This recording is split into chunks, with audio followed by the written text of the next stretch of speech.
Hardware, 1990. In a scorched, post-apocalyptic future, a scavenger drags home scrap recovered from a desert battlefield, remnants of a destroyed military cyborg. He gives the metal to his sculptor girlfriend, thinking it's nothing more than raw material. What neither of them realizes is that the machine was designed to rebuild itself. Piece by piece, it reconstructs its body, seals the apartment, and resumes its original purpose, eliminating human life. Trapped inside, she's forced into a fight for survival against a machine that learns from every mistake. The story plays out almost entirely in isolation. Stacey Travis carries the film as the besieged artist, relying on improvisation rather than strength. Dylan McDermott appears as a war-worn scavenger shaped by a world already broken. William Hootkins is deeply unsettling as a neighbor watching the carnage through hidden cameras, while Iggy Pop's radio DJ voice drifts in from outside, sarcastic commentary from a civilization beyond saving. The cyborg itself is pure industrial menace. Red optical sensors, spinning drills, and scavenged weapons are realized through puppetry and animatronics that give the machine real weight. The apartment becomes a mechanical death trap. Tight corridors, sealed exits, nowhere to run. Harsh red lighting and corroded textures create a suffocating atmosphere where metal and flesh collide without mercy. Hardware distills cyberpunk horror to its essentials. It wears its influences openly, but the execution is confident and distinctive. On a limited budget, it builds a convincing dystopia through design, sound, and mood rather than scale. Brutal, stylish, and uncompromising, it remains one of the most memorable sci-fi horror films of the early 1990s. The Rift, 1990.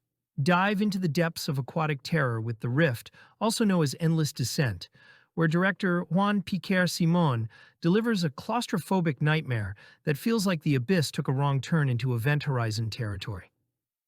When a high-tech submarine vanishes in mysterious waters, a rescue team descends into an underwater maze of horrors where science has clearly gone wrong.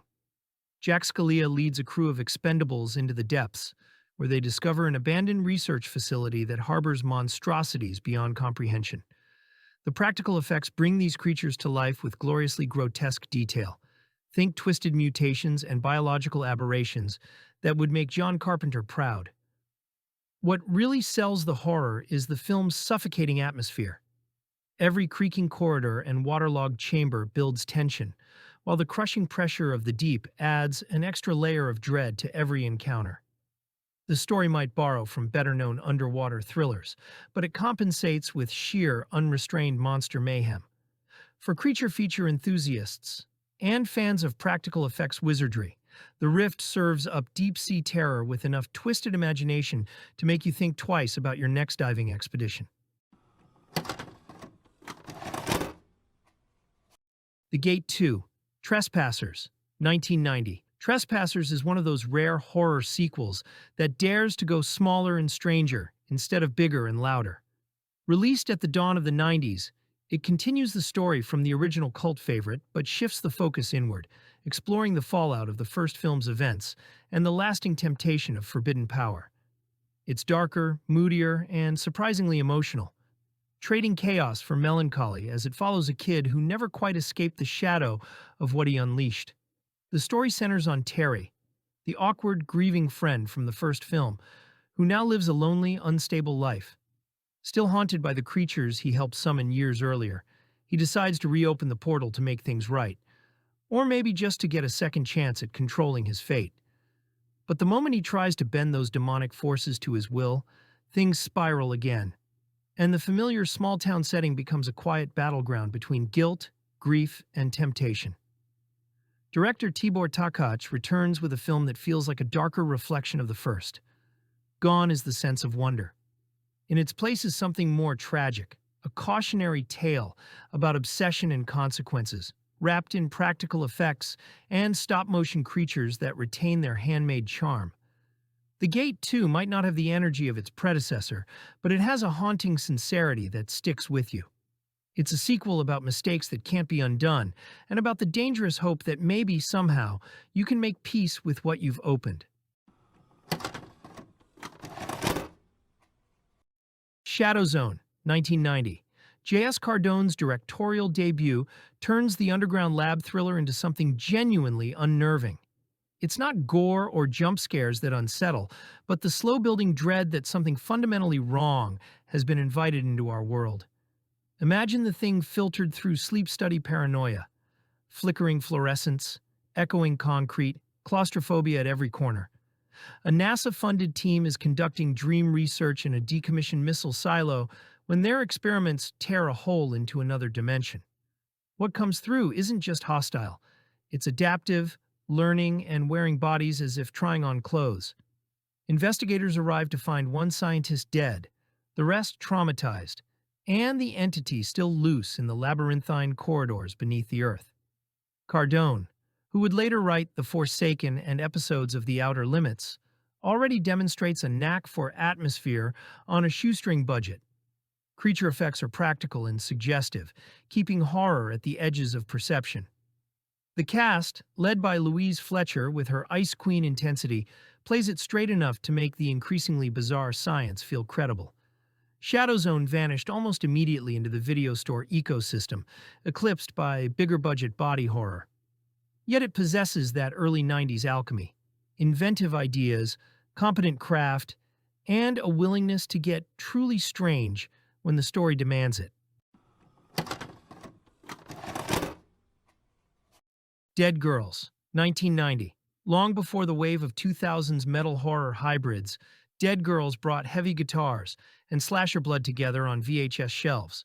Released in 1990 and directed by Dennis Devine, this low-budget cult flick follows a fictional all-female rock band called Dead Girls, whose shock-themed lyrics and stage antics take a deadly turn when a masked killer begins picking off the group one by one during a secluded retreat.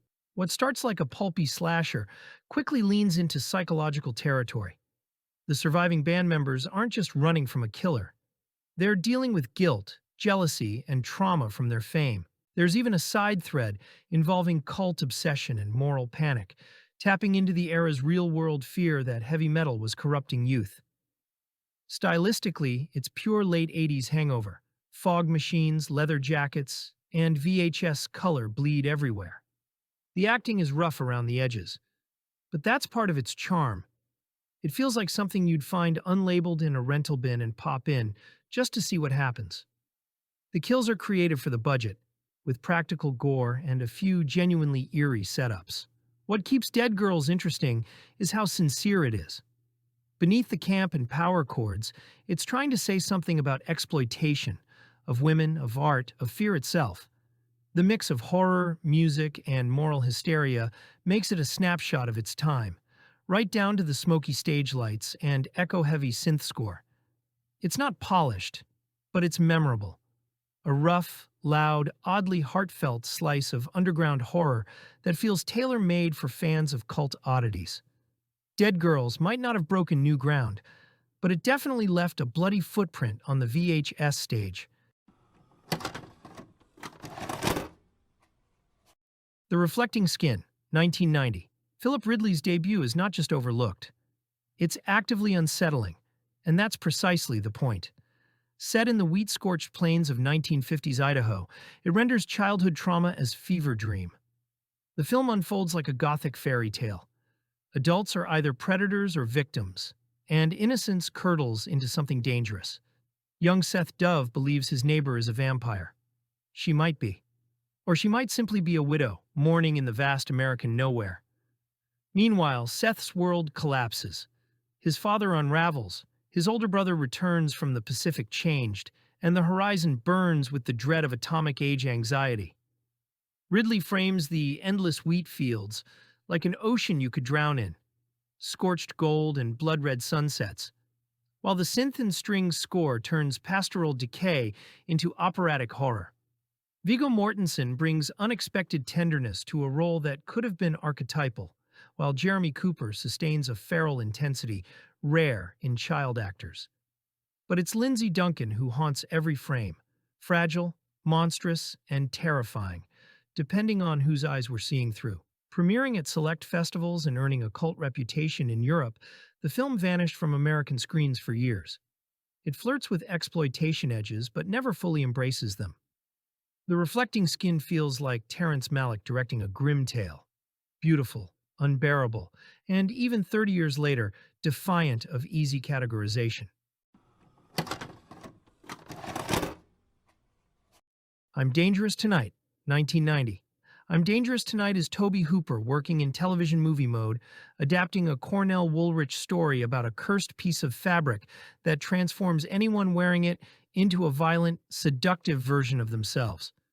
When a college student sews the cloth into a red dress for a party, she discovers it unleashes her repressed desires, but also turns her dangerous. As the dress passes between wearers, each person faces their own dark impulses made real. Made for USA Network, the film operates within strict content limitations, forcing Hooper to suggest rather than show. The result is uneven but interesting, a return to psychological horror where transformation happens internally before manifesting externally. Mädchen Amick, fresh from Twin Peaks, plays the lead with wide-eyed vulnerability that gradually shifts into something more predatory. The cursed object premise allows Hooper to explore themes of identity and repression without relying on explicit violence. Each wearer of the dress becomes bolder, more confident, but that confidence curdles into aggression and cruelty. The dress acts as amplifier for buried impulses, turning normal people into their worst selves.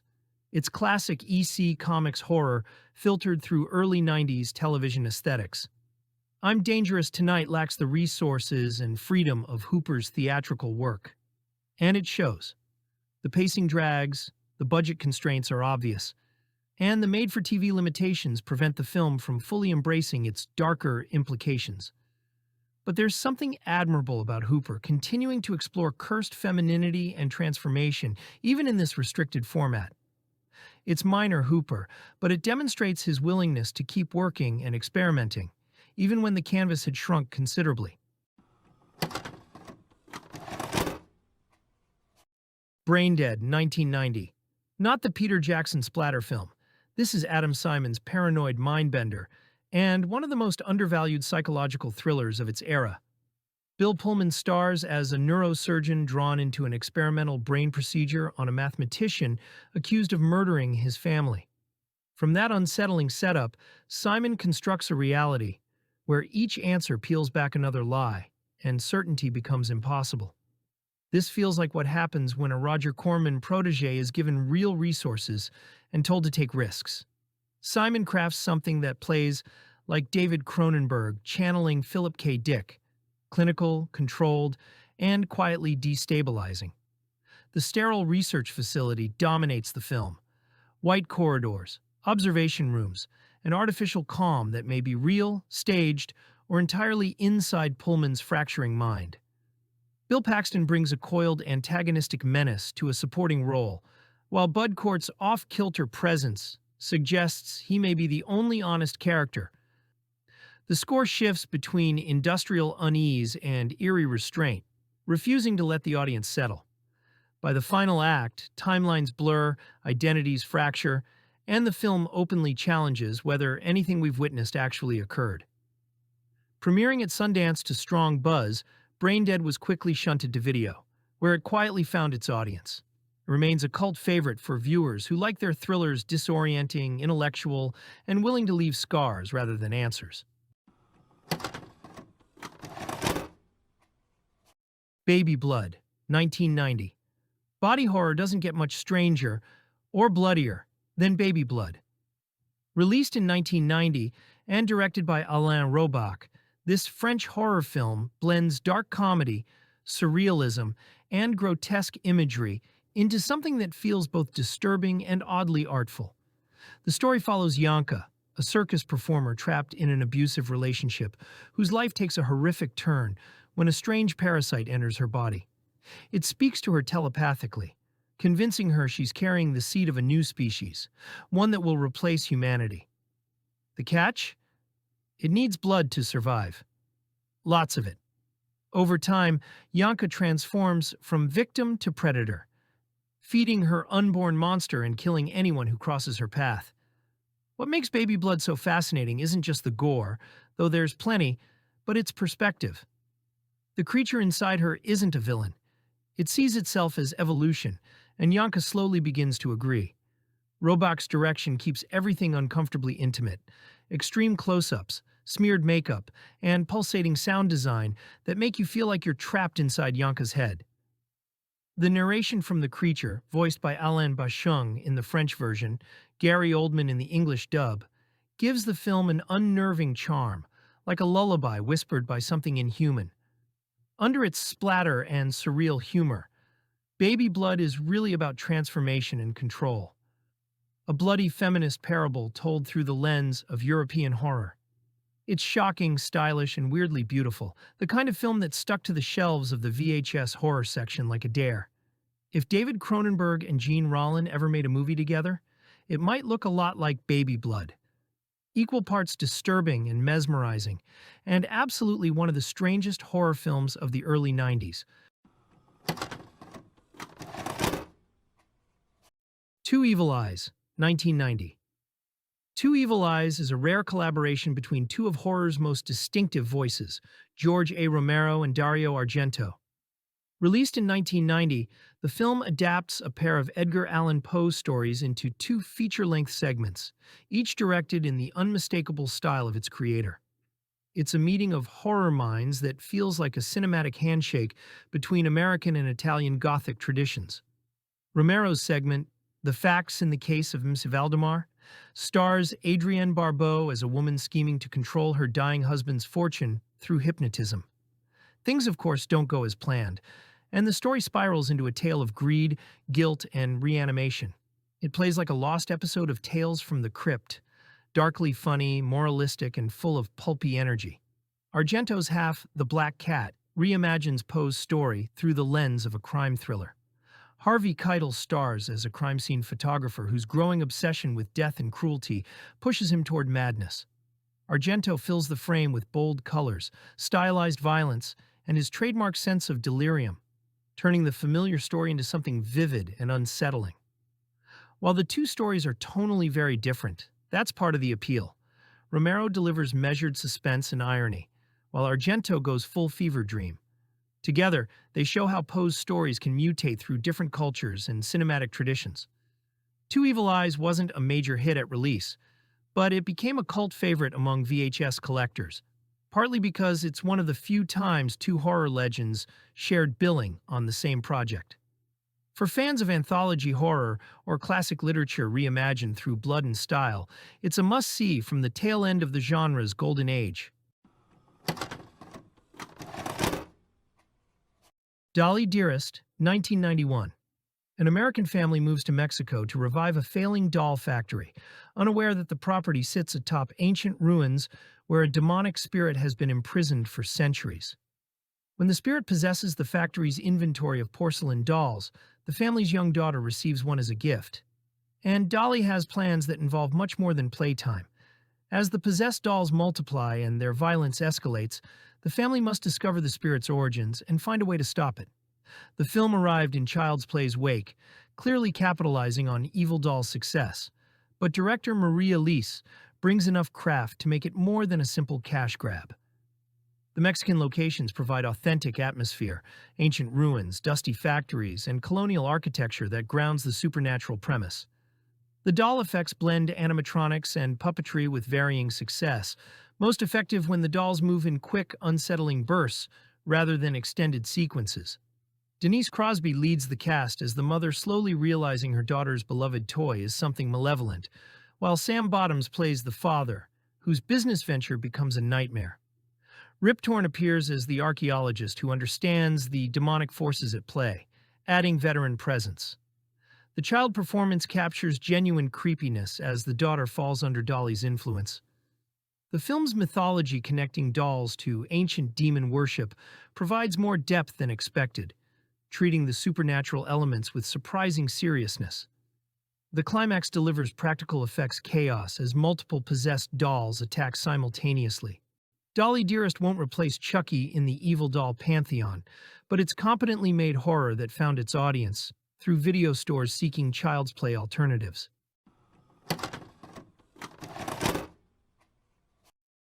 Happy Hell Night, 1991.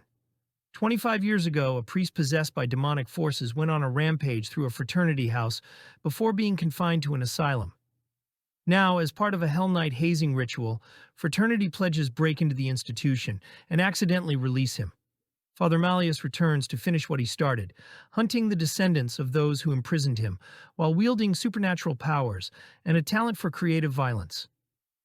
Darren McGavin plays the obsessed priest who spent decades tracking Malleus, bringing gravitas to what could have been a forgettable slasher.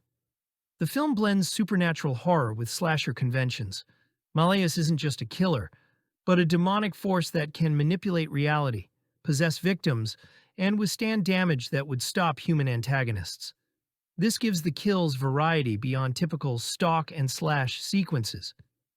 The college setting provides the requisite young cast for mayhem, but the film's stronger when focusing on McGavin's pursuit and Malleus's supernatural abilities. The practical effects range from ambitious to budget-constrained, but there's genuine craft in the demon sequences and transformation effects. The fraternity house location becomes a maze of potential death traps as Malleus toys with his victims. Happy Hell Night arrived during slasher cinema's decline, when the formula had been exhausted and audiences had moved on. It attempts to revitalize the genre through supernatural elements and gothic atmosphere, with mixed success. The film represents early 90s horror, trying to find new angles on familiar formulas, not quite succeeding commercially, but delivering enough practical effects and creative kills to satisfy the rental market that sustained these productions. The Borrower, 1991, John McNaughton followed up Portrait of a Serial Killer with something completely different, a sci-fi horror comedy about an alien criminal whose punishment involves being transformed into human form and exiled to Earth. Problem is, the transformation is unstable. His head keeps exploding, forcing him to steal replacement heads from victims to survive. A detective investigates the bizarre string of headless bodies, while the alien borrower stumbles through human society, accumulating heads like outfits. The premise is gloriously absurd, and McNaughton plays it with deadpan seriousness that makes the dark comedy land. Ray Don Chong stars as the detective trying to make sense of forensic evidence that defies logic, while the alien, played by various actors as he switches heads, lurches through encounters that highlight the absurdity of human behavior through extraterrestrial eyes. The practical head explosion effects are spectacularly messy, each transformation delivering splatter-heavy gore that's both shocking and darkly funny. The film's tone walks a tightrope between genuine horror and satirical comedy, using the body-swapping premise to comment on identity, criminality, and social dysfunction. The borrower's attempts to blend into society while literally falling apart create scenarios that are simultaneously disturbing and hilarious. Shot with more style and craft than typical early 90s creature features, The Borrower benefits from McNaughton's directorial skill and willingness to embrace the premise's inherent weirdness. It's the kind of high-concept B-movie that could only exist in the early 90s direct-to-video market. Too strange for mainstream audiences, but perfect for genre fans seeking something genuinely odd. Puppet Master 3, Toulon's Revenge, 1991. Full Moon's Puppet Master series found its creative peak in the third entry by doing something unexpected, making the puppets the heroes. Set in 1941, Berlin, the film reveals André Toulon's origins, showing how his living puppets became weapons against the Nazis who threatened him and his wife. When the Third Reich discovers his animation secrets and wants them for their own purposes, Toulon's creations become instruments of revenge against fascist officers. Guy Rolfe takes over the Toulon role and makes it his own, playing the puppeteer with quiet dignity and barely contained rage. The period setting allows the film to explore Toulon's motivations while positioning the puppets as anti-Nazi resistance fighters, which gives the violence moral weight it lacked in previous entries. Watching tiny assassins take down SS officers becomes genuinely satisfying. The puppet designs by David Allen remain impressive. Blade with his knife hands, Tunneler with his drill head, Pinhead with his superhuman strength, and newcomer Six-Shooter with revolvers built into his body. Each gets memorable action sequences showcasing their unique abilities. The stop-motion and puppetry blend seamlessly, giving the creatures personality and menace. Director David DeCoteau handles the period setting convincingly, despite obvious budget constraints, using German locations and careful production design to sell 1940s Berlin. The film balances horror, action, and surprising emotional depth as Toulon's personal tragedy fuels his war against the Third Reich. Puppet Master 3 proved that direct-to-video horror could improve upon its predecessors through smart storytelling choices. By making Toulon sympathetic and his enemies genuinely despicable, the film transforms killer puppet premise into something with actual stakes and emotional investment. Sometimes They Come Back, 1991. Tom McLaughlin adapts Stephen King's short story for television, following a high school teacher returning to his hometown decades after witnessing his brother's death at the hands of teenage thugs. When the greasers who killed his brother, who died in a car crash fleeing the scene, begin reappearing as his students, unchanged by time and radiating malevolence, he realizes something supernatural has given them a chance to finish what they started. Tim Matheson anchors the film with genuine emotional weight, playing trauma and mounting terror as the past literally returns. The Greasers, led by Robert Rusler, embrace anachronistic 1950s rebel aesthetics while behaving with supernatural menace. They're both teenage archetypes and demonic revenants, shifting between human and something darker. The film explores grief, guilt, and the impossibility of escaping formative trauma. McLaughlin works within television restrictions, but creates genuine atmosphere through lighting and sound design, rather than explicit violence. The supernatural manifestations escalate gradually: flickering lights, impossible appearances, reality bending around the greaser's presence. The climax involves occult ritual and demonic confrontation that pushes against TV movie boundaries, while maintaining broadcast standards. The film benefits from King's character-driven source material, prioritizing psychological horror over spectacle. It's about a man forced to relive his worst moment and find the courage he lacked as a child. The supporting cast, including Brooke Adams as the supportive wife, grounds the supernatural elements in human relationships. Sometimes They Come Back became one of the more successful King TV adaptations, spawning sequels and finding enduring life through cable replays.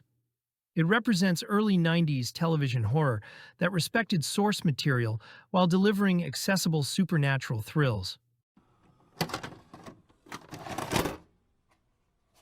Highway to Hell, 1991. Charlie Sykes is driving through the Nevada desert with his girlfriend when they're stopped at a police checkpoint, but the cop is actually a demonic hell cop who kidnaps her to hell, where she's destined to become Satan's bride. Charlie follows through a literal highway to the underworld, a desert landscape populated by the damned, bizarre creatures and twisted reflections of earthly institutions. He has limited time to rescue her before the wedding ceremony damns her eternally.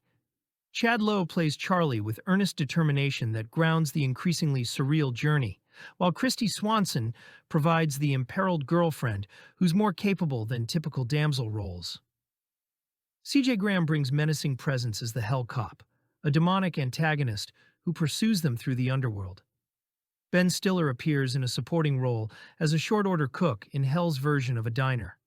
Director Ate de Jong creates a unique vision of Hell as twisted Americana: diners serving beetles, gas stations run by monsters, and vast desert highways where the damned are condemned to eternal road trips. The production design transforms familiar roadside locations into something nightmarish through practical creature effects and warped architecture. The film's dark humor balances genuine horror. This hell is both absurd and genuinely threatening. The practical creature effects populate hell with demons, monsters, and grotesque inhabitants that give the underworld texture and variety. Each location offers new bizarre encounters as Charlie navigates toward his goal, creating episodic structure that keeps the journey unpredictable. Highway to Hell represents high-concept horror comedy that commits fully to its premise, delivering imaginative world-building and practical effects on a modest budget. It's road trip movie meets rescue mission meets Dante's Inferno, filtered through early 90s genre sensibilities. Strays, 1991. Suburban Nightmare arrives on four legs in this made-for-TV creature feature about a family who moves into their dream home, unaware that a colony of feral cats has claimed the house as their territory. What begins as minor nuisances, scratching, hissing, dead animals, escalates into coordinated attacks as the cats defend their domain with intelligence and vicious determination. Kathleen Quinlan and Timothy Busfield play the parents realizing too late that they've invaded something's established hunting ground. The film treats the cats not as supernatural threats, but as territorial predators operating with pack mentality, which makes their behavior feel grounded even as it becomes increasingly extreme. Director John McPherson stages the cat attacks with surprising effectiveness, using quick cuts and practical effects to suggest violence that TV standards wouldn't allow showing directly. The feline cast, actual trained cats supplemented by animatronics for more aggressive sequences, creates genuine menace through numbers and coordination. Watching dozens of cats mass outside windows or infiltrate the house through hidden passages taps into primal unease about nature invading domestic spaces. The film understands that cats' natural hunting behavior, amplified and coordinated, becomes genuinely threatening. The script by Sean Cassidy explores family dynamics and suburban isolation alongside creature feature thrills. The family's attempts to convince authorities about the threat mirror classic horror tropes about not being believed, while their growing paranoia and desperation feel earned rather than manufactured. Strays represents TV horror that maximizes its premise despite limitations, creating effective creature feature tension from ordinary animals behaving extraordinarily. It's nature strikes back horror that works because it commits to treating cats as serious threats rather than camp. Scissors, 1991. Frank DeFelitta's psychological thriller casts Sharon Stone as a traumatized woman whose repressed memories and crippling fear of men make her vulnerable when she becomes entangled with a mysterious stranger.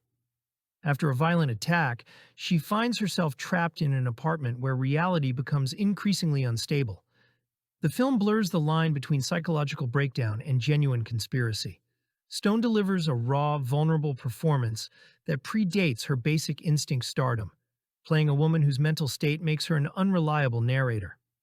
Steve Railsback brings unsettling intensity as the stranger whose intentions remain ambiguous, while Ronnie Cox appears as the therapist trying to help her distinguish reality from delusion.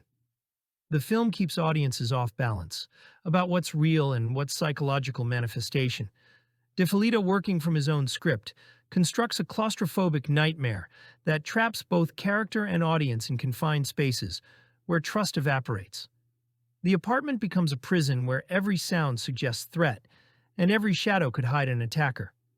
The film's depiction of trauma and its aftermath feels surprisingly serious for early 90s thriller territory.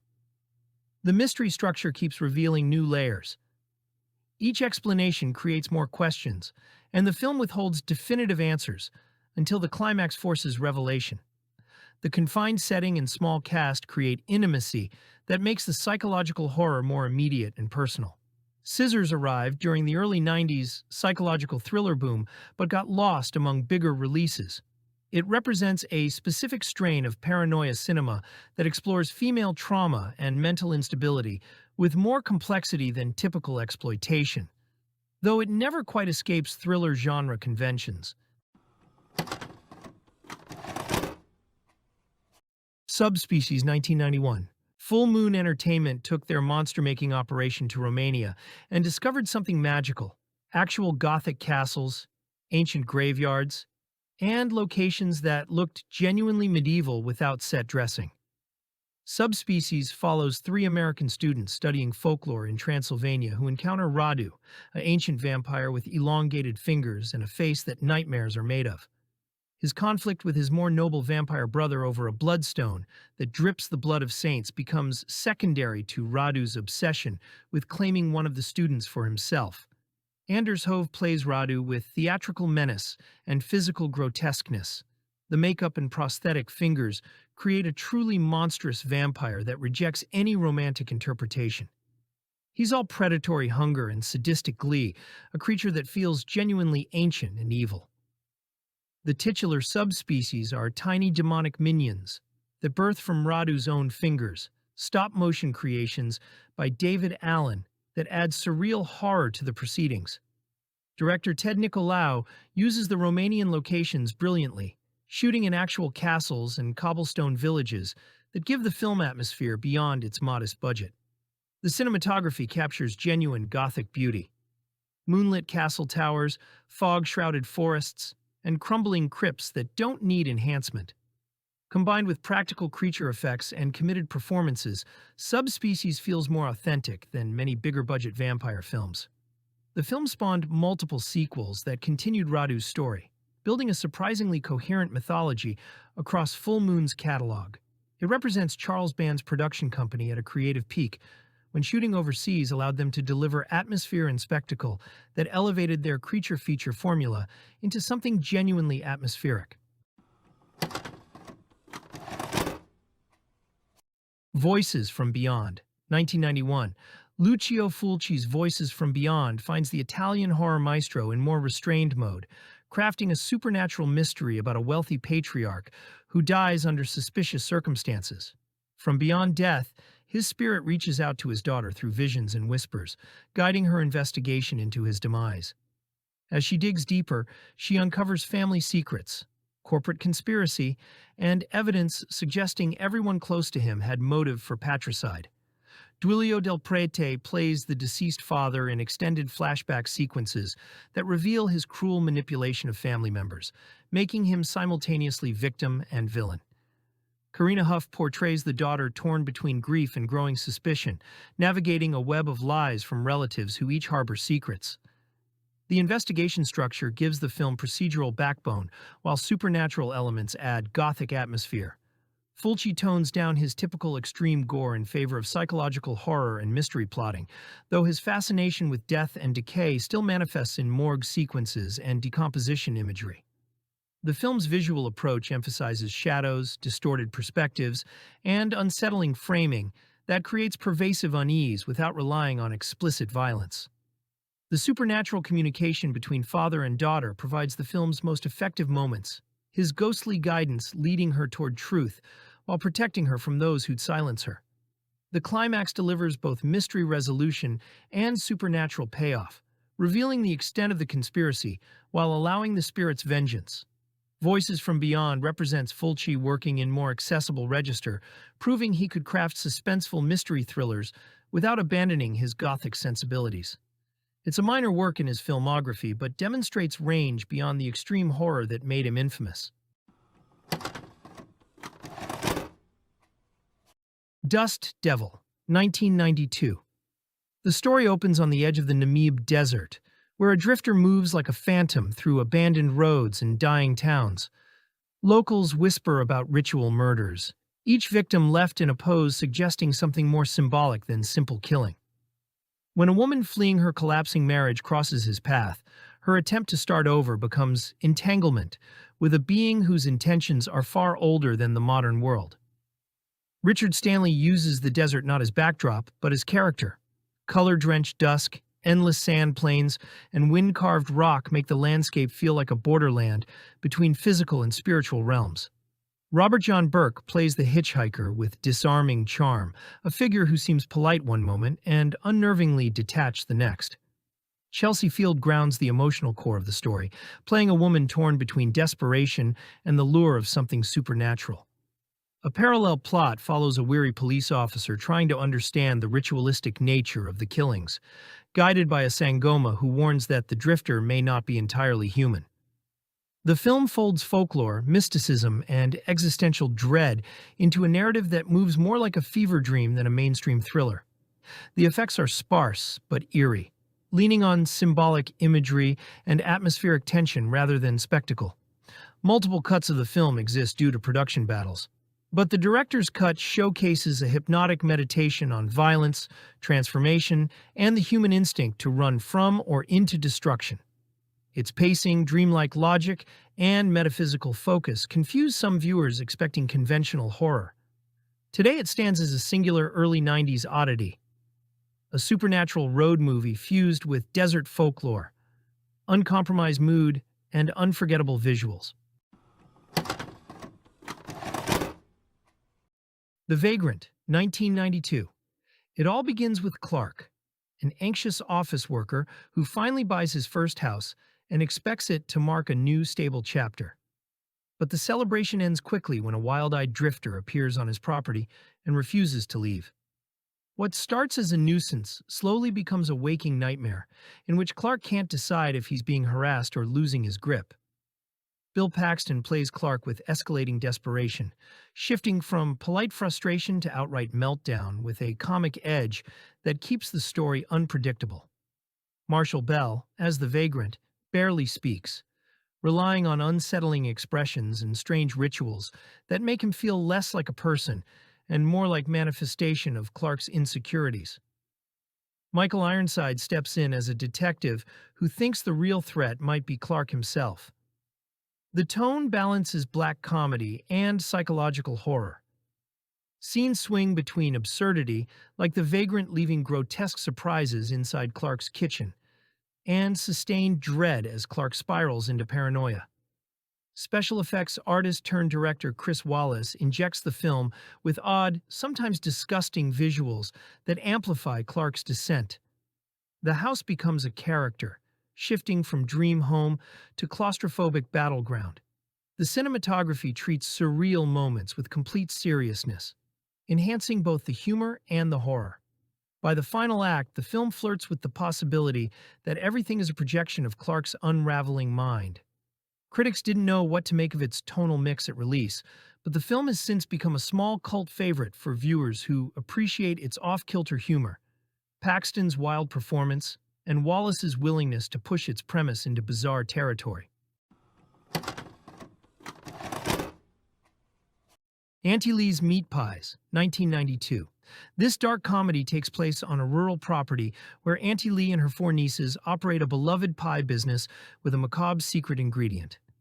Wayward men passing through town are invited inside by the seductive nieces, dispatched with creativity, and turned into the filling that keeps the pies in high demand. Karen Black approaches Auntie Lee with charming menace, playing her as a southern hostess whose warm smile never quite hides her ruthlessness. The nieces each act as lures, targeting different types of men: naive tourists, pushy salesmen, and boastful drifters. Michael Berryman, as the handyman, handles cleanup and adds an eccentric presence to the farm. The killings are staged with a sense of mischievous exaggeration rather than shock. The film leans on camp, using over-the-top dialogue and elaborate setups that underline how self-aware the entire premise is. Pie preparation scenes ride the line between grotesque and comedic, refusing to take themselves too seriously. The production is small and the scope narrow, but director Joseph F. Robertson keeps things snappy, ensuring the charm of the performances carries the film. The mixture of Southern Gothic trappings and tongue-in-cheek absurdity gives it a distinct early 90s VHS personality. Auntie Lee's Meat Pies never pretends to be anything other than a playful slice of horror comedy. It delivers exactly the blend of outrageous humor and low-budget mischief that its title promises. Dr. Giggles, 1992. This slasher leans into medical-themed mayhem, with a killer who escaped an institution and returns home wearing his father's doctor coat. The backstory reveals a twisted family legacy. His father attempted unorthodox procedures to save his dying wife, and now the son continues the obsession with violent treatments delivered to anyone unfortunate enough to cross his path. Larry Drake's performance drives the film. He plays Dr. Rendell with theatrical flair, delivering sinister bedside humor and a chilling laugh that gives the movie its title. Every murder incorporates medical equipment or procedures, turning operating room tools into weapons. The effects team delivers practical gore that fits the stylized tone rather than pushing into mean-spirited extremes. Holly Marie Combs portrays a teenager dealing with her own health issues, making her a symbolic and literal target for Rendell's deranged mission. The cast of friends, family, and local officials fills classic slasher roles, but gains a unique twist from the medical context. Director Manny Cotto treats the material with just enough seriousness to make the stakes feel real while embracing dark humor. The hospital set climax features some of the film's best visual moments, with Rendell navigating corridors like a surgeon on a hunt. Released during a lull in slasher popularity, it didn't spark box office enthusiasm, but thrived in video stores thanks to Drake's memorable performance and the creative medical gimmickry. Today, it's fondly remembered as one of the more inventive oddities of early 90s horror.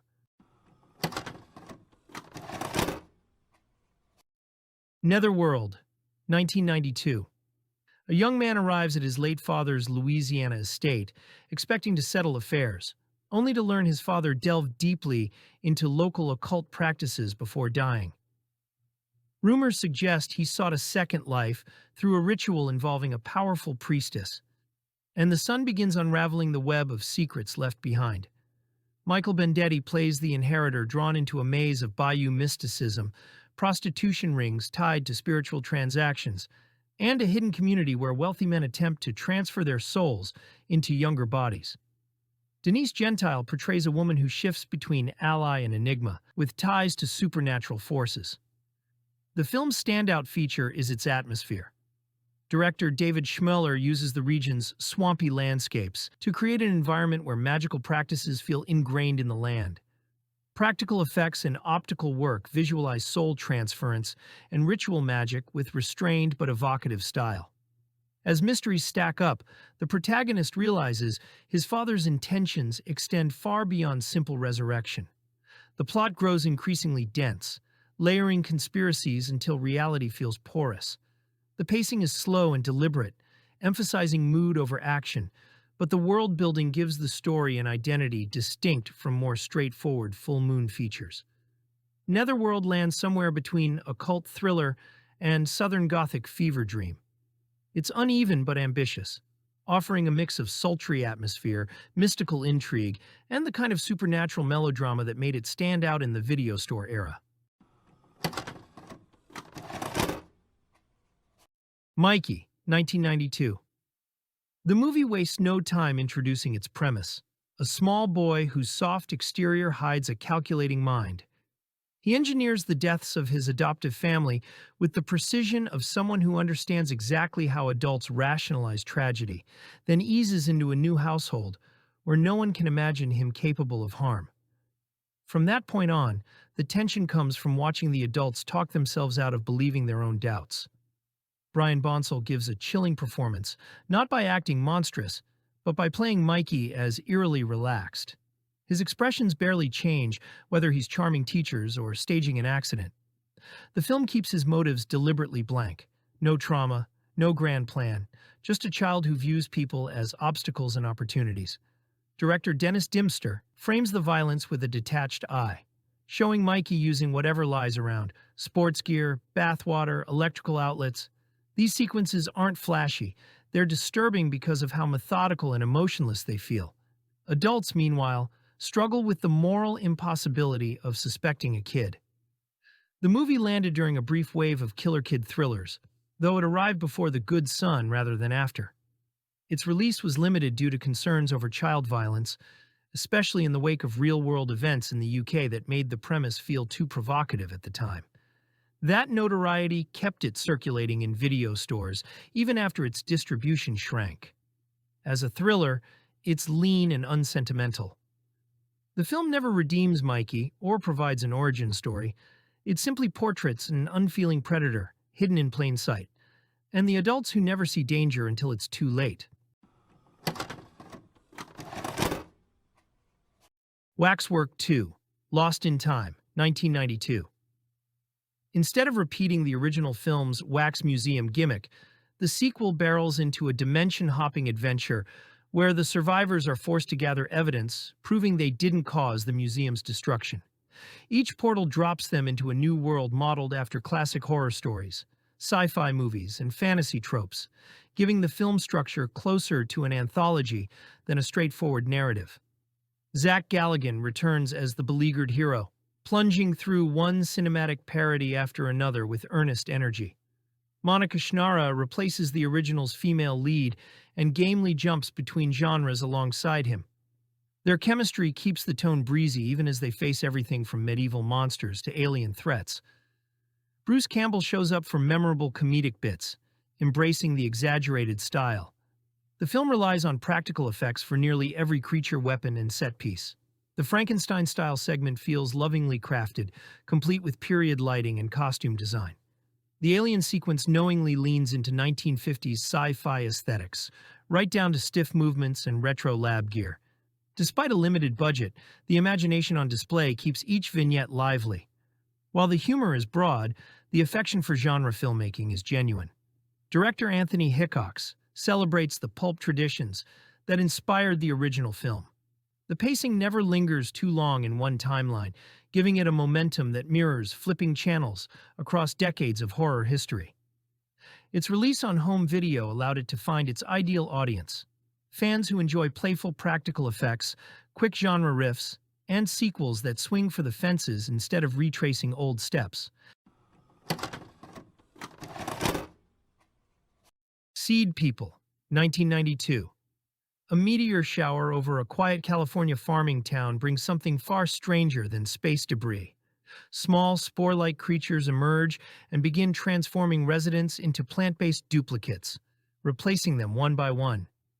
The returning hometown geologist becomes the audience's entry point, discovering that old friends and neighbors no longer behave quite like themselves.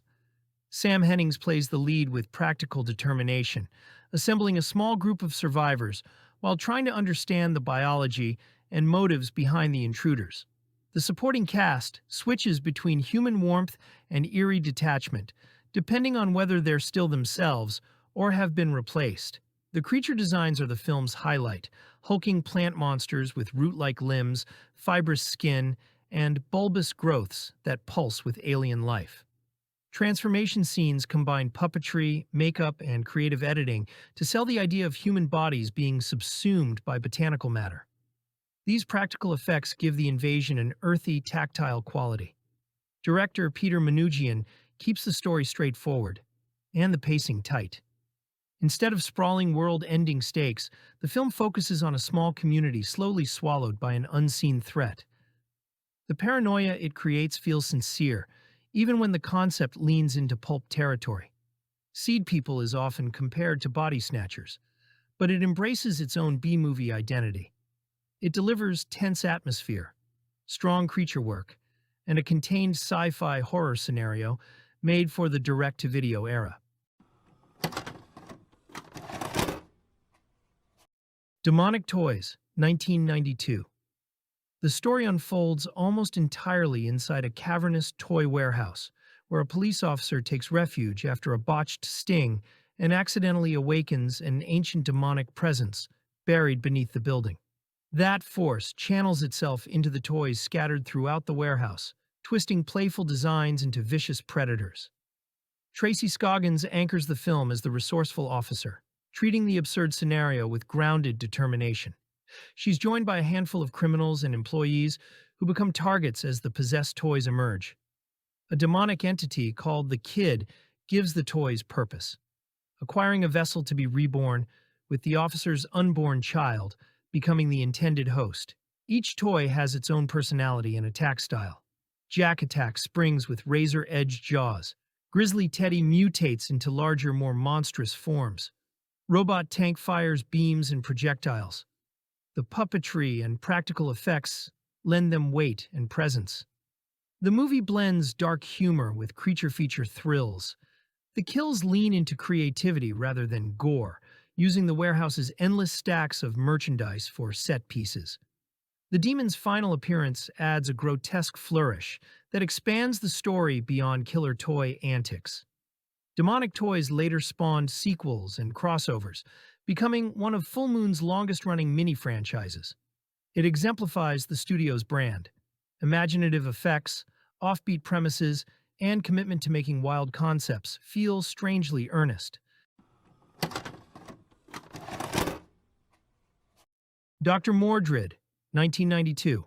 This one began life as a planned Doctor Strange adaptation until the rights fell through, which explains the familiar setup: a powerful sorcerer living quietly in a modern city, guarding the world from supernatural threats that the public never sees. Instead of Marvel's hero, Full Moon produced their own mystical defender, and Jeffrey Combs steps into the role with focused intensity. Mordrid has spent centuries observing humanity while preparing for the return of Cabal, a rival sorcerer bent on bringing monstrous forces into our dimension. Combs plays him as a scholar warrior, serious and slightly alien, while Yvette Nipar's character becomes the grounded presence, reacting to the magical chaos around her. Brian Thompson leans into villainy as Cabal, relishing every dramatic line. Budget limitations inspired clever solutions.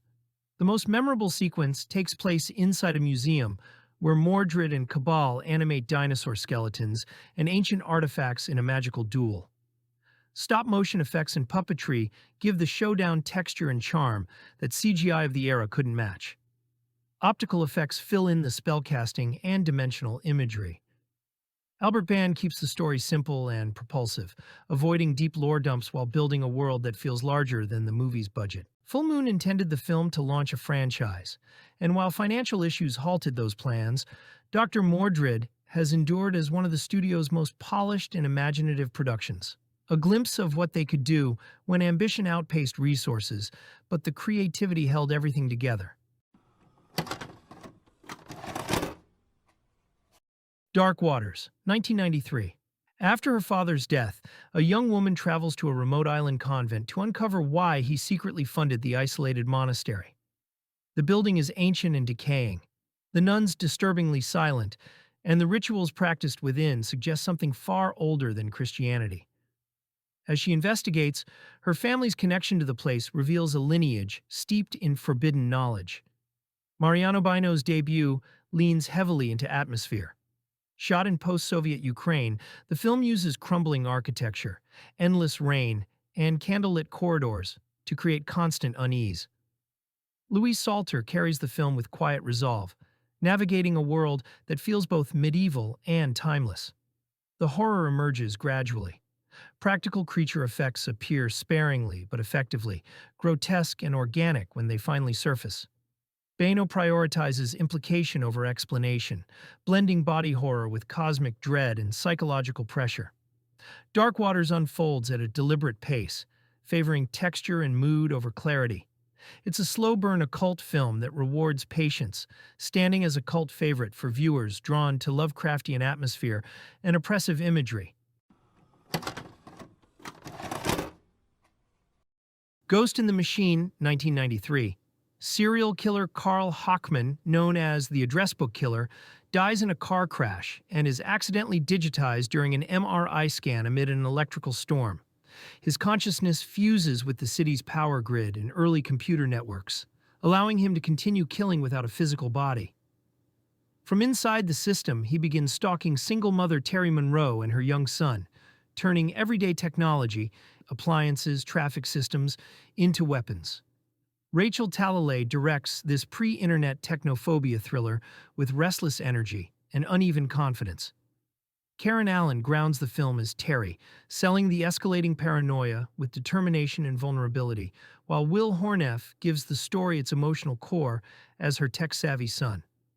Chris Mulkey appears as a skeptical detective, slowly realizing that the murders don't follow any rational logic. The film's strongest moments come from its practical mayhem. Exploding microwaves, flaming hand dryers, electrical surges, and grisly appliance-related deaths deliver genuine impact. Early CGI used to visualize the killer's digital presence is far less effective, clashing with the grounded destruction and pulling tension away whenever it takes over. Ghost in the Machine aims high and stumbles often, but its ambition is undeniable. It's a messy, campy artifact of early 90s digital paranoia, more fascinating than frightening. But the inventive kills and absurd confidence make it a memorable guilty pleasure for fans of tech-gone-wrong horror. Trauma, 1993. Argento's first American production follows a young anorexic woman who witnesses her parents' beheading by a serial killer using an automated decapitation device. She teams with a TV news cameraman to investigate murders connected to a group therapy session years earlier, where someone is systematically eliminating the participants. Shot in Minneapolis rather than Argento's usual Italian locations, the film loses some of his typical visual flair, but maintains his interest in elaborate murder set pieces. The automated decapitation device is memorably grotesque practical effect, heads rolling in rain-soaked sequences. The mystery involves repressed memory and identity, with Argento exploring trauma's impact on perception and the lengths people go to bury painful truth.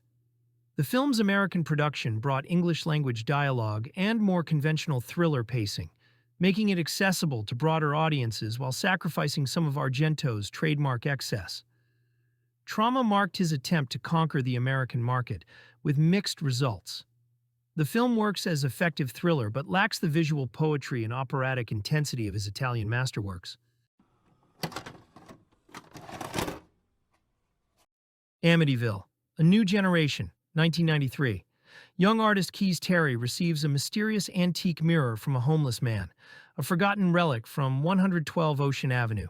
It awakens suppressed memories, drives immoral impulses, and erodes free will.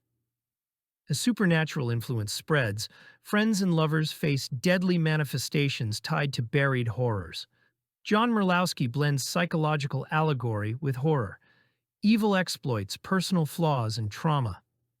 Ross Partridge's Keys descends into obsession, while Julian Nixon's Suki and Lala Sloatman's Laney provide emotional anchors. Mirror effects, warped reflections, independent images create intimate, disorienting dread. It deepens the lore. Malevolence migrates through objects, reshapes hosts, thrives on human weakness and hidden sins.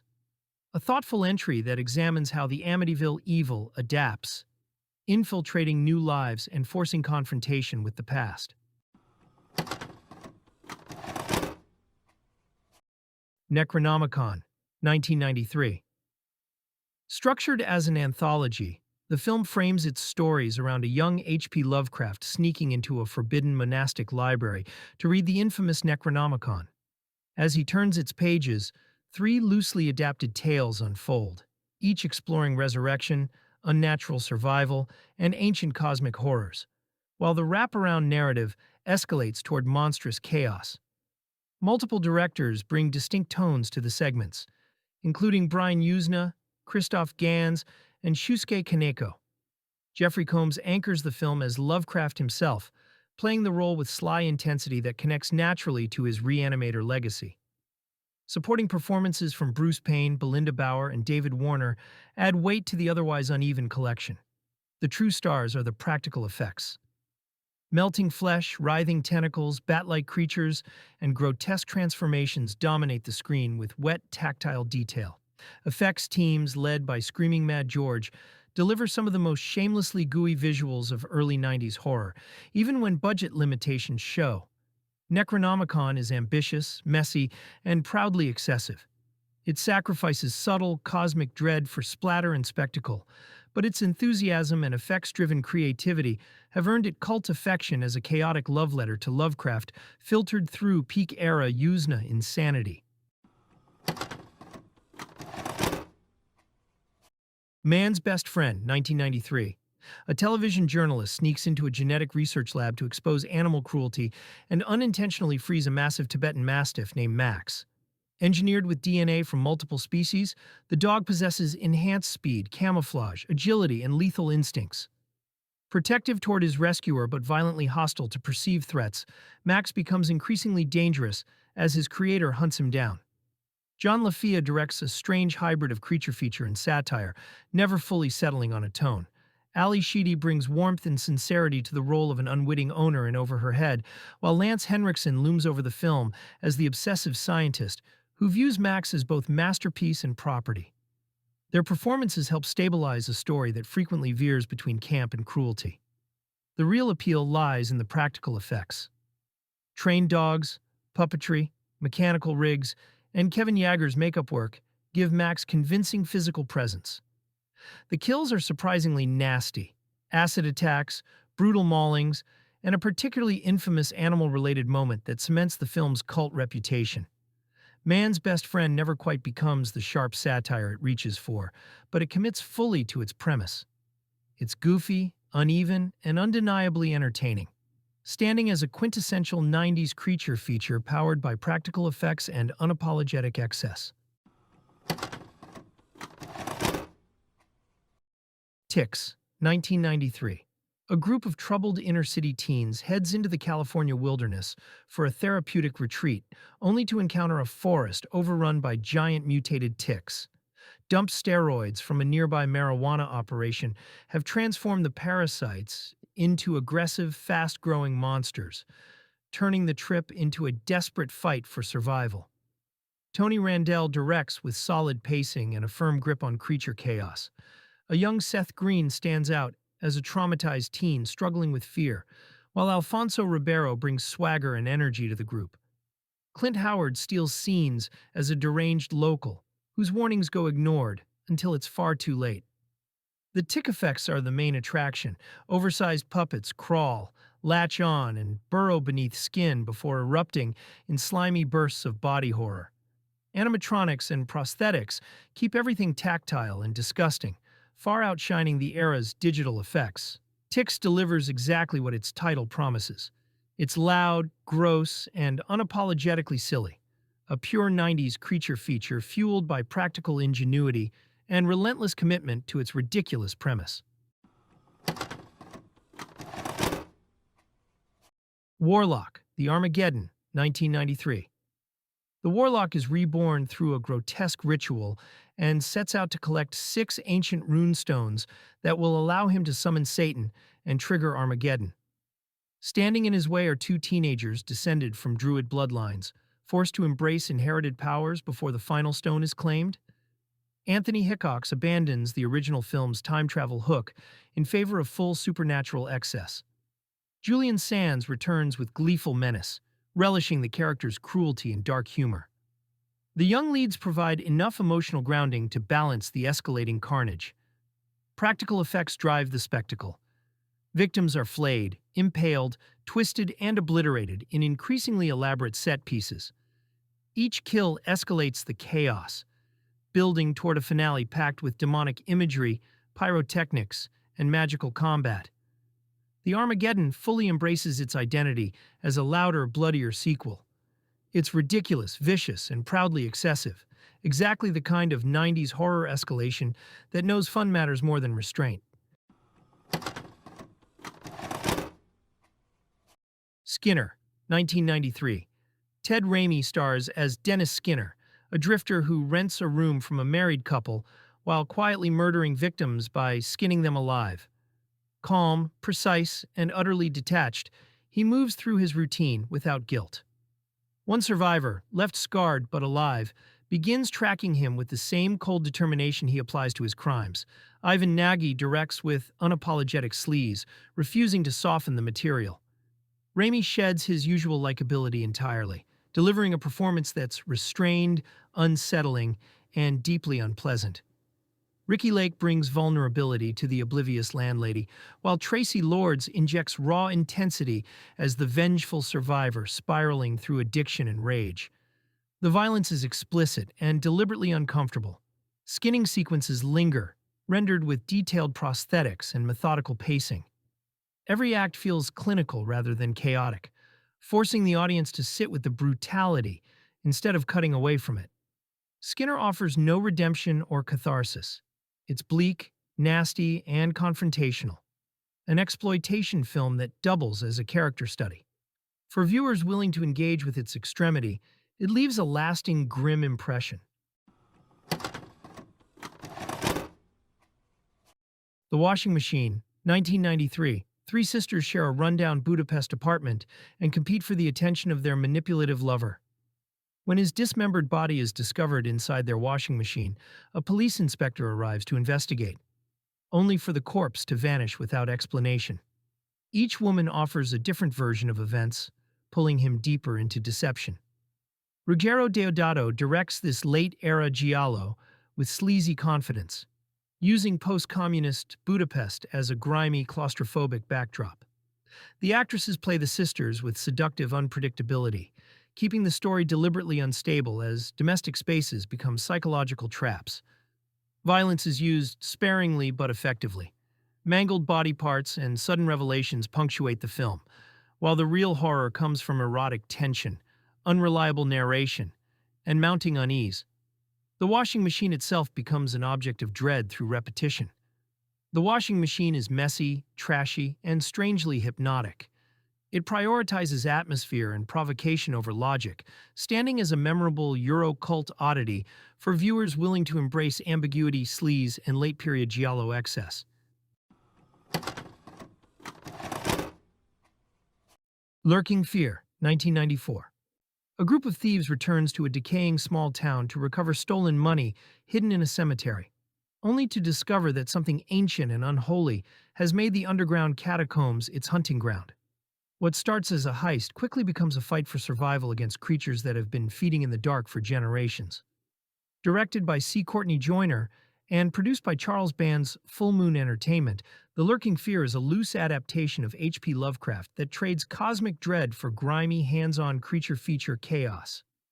The film leans hard into practical effects and claustrophobic underground sequences, turning its low budget into an asset rather than a limitation. Jeffrey Combs shows up in a supporting role, bringing his trademark intensity to a town doctor who knows far more than he's letting on. His presence alone gives the movie a direct line to Full Moon's Reanimator legacy, even if this story plays in a very different register. The rest of the cast commits fully to the B-movie energy, delivering performances that feel right at home in a world where logic takes a backseat to atmosphere. The creatures themselves are gnarly, shambling things, part zombie, part something older and nastier. Joyner keeps the film moving at a brisk pace, never lingering too long on exposition, and letting the grimy production design do most of the talking. It's the kind of straight-to-video Lovecraft adaptation that knows exactly what it is: scrappy, visceral, and unapologetically weird.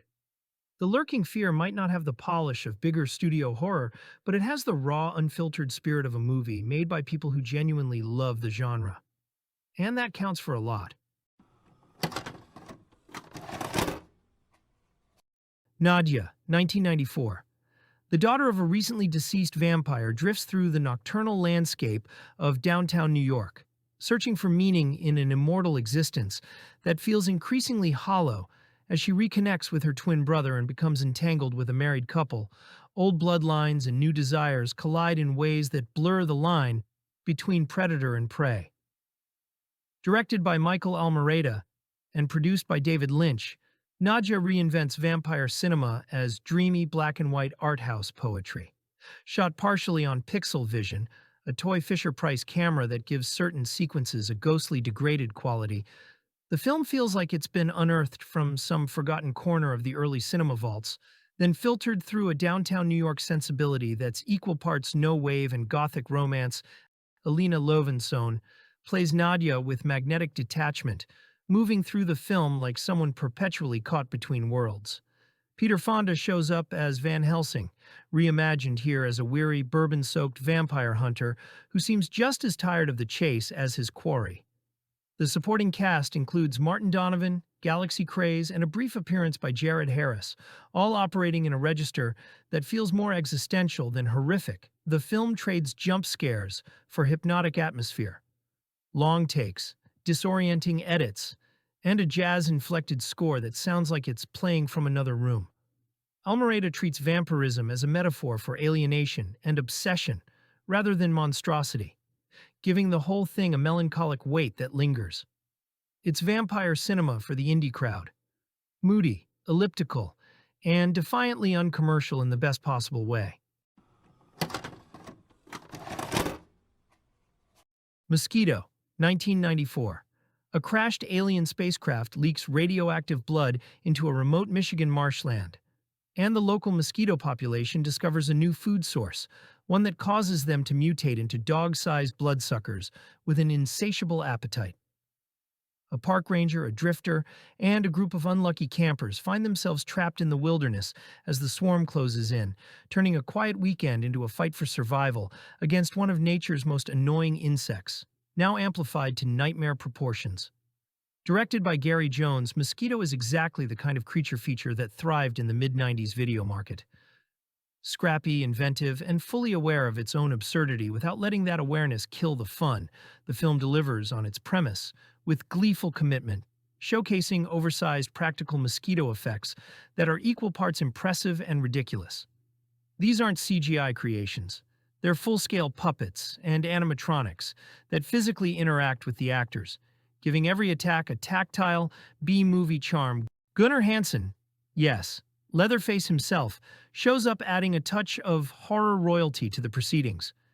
His presence feels like a knowing nod to the genre's history, while the film carves out its own spot in the creature feature pantheon.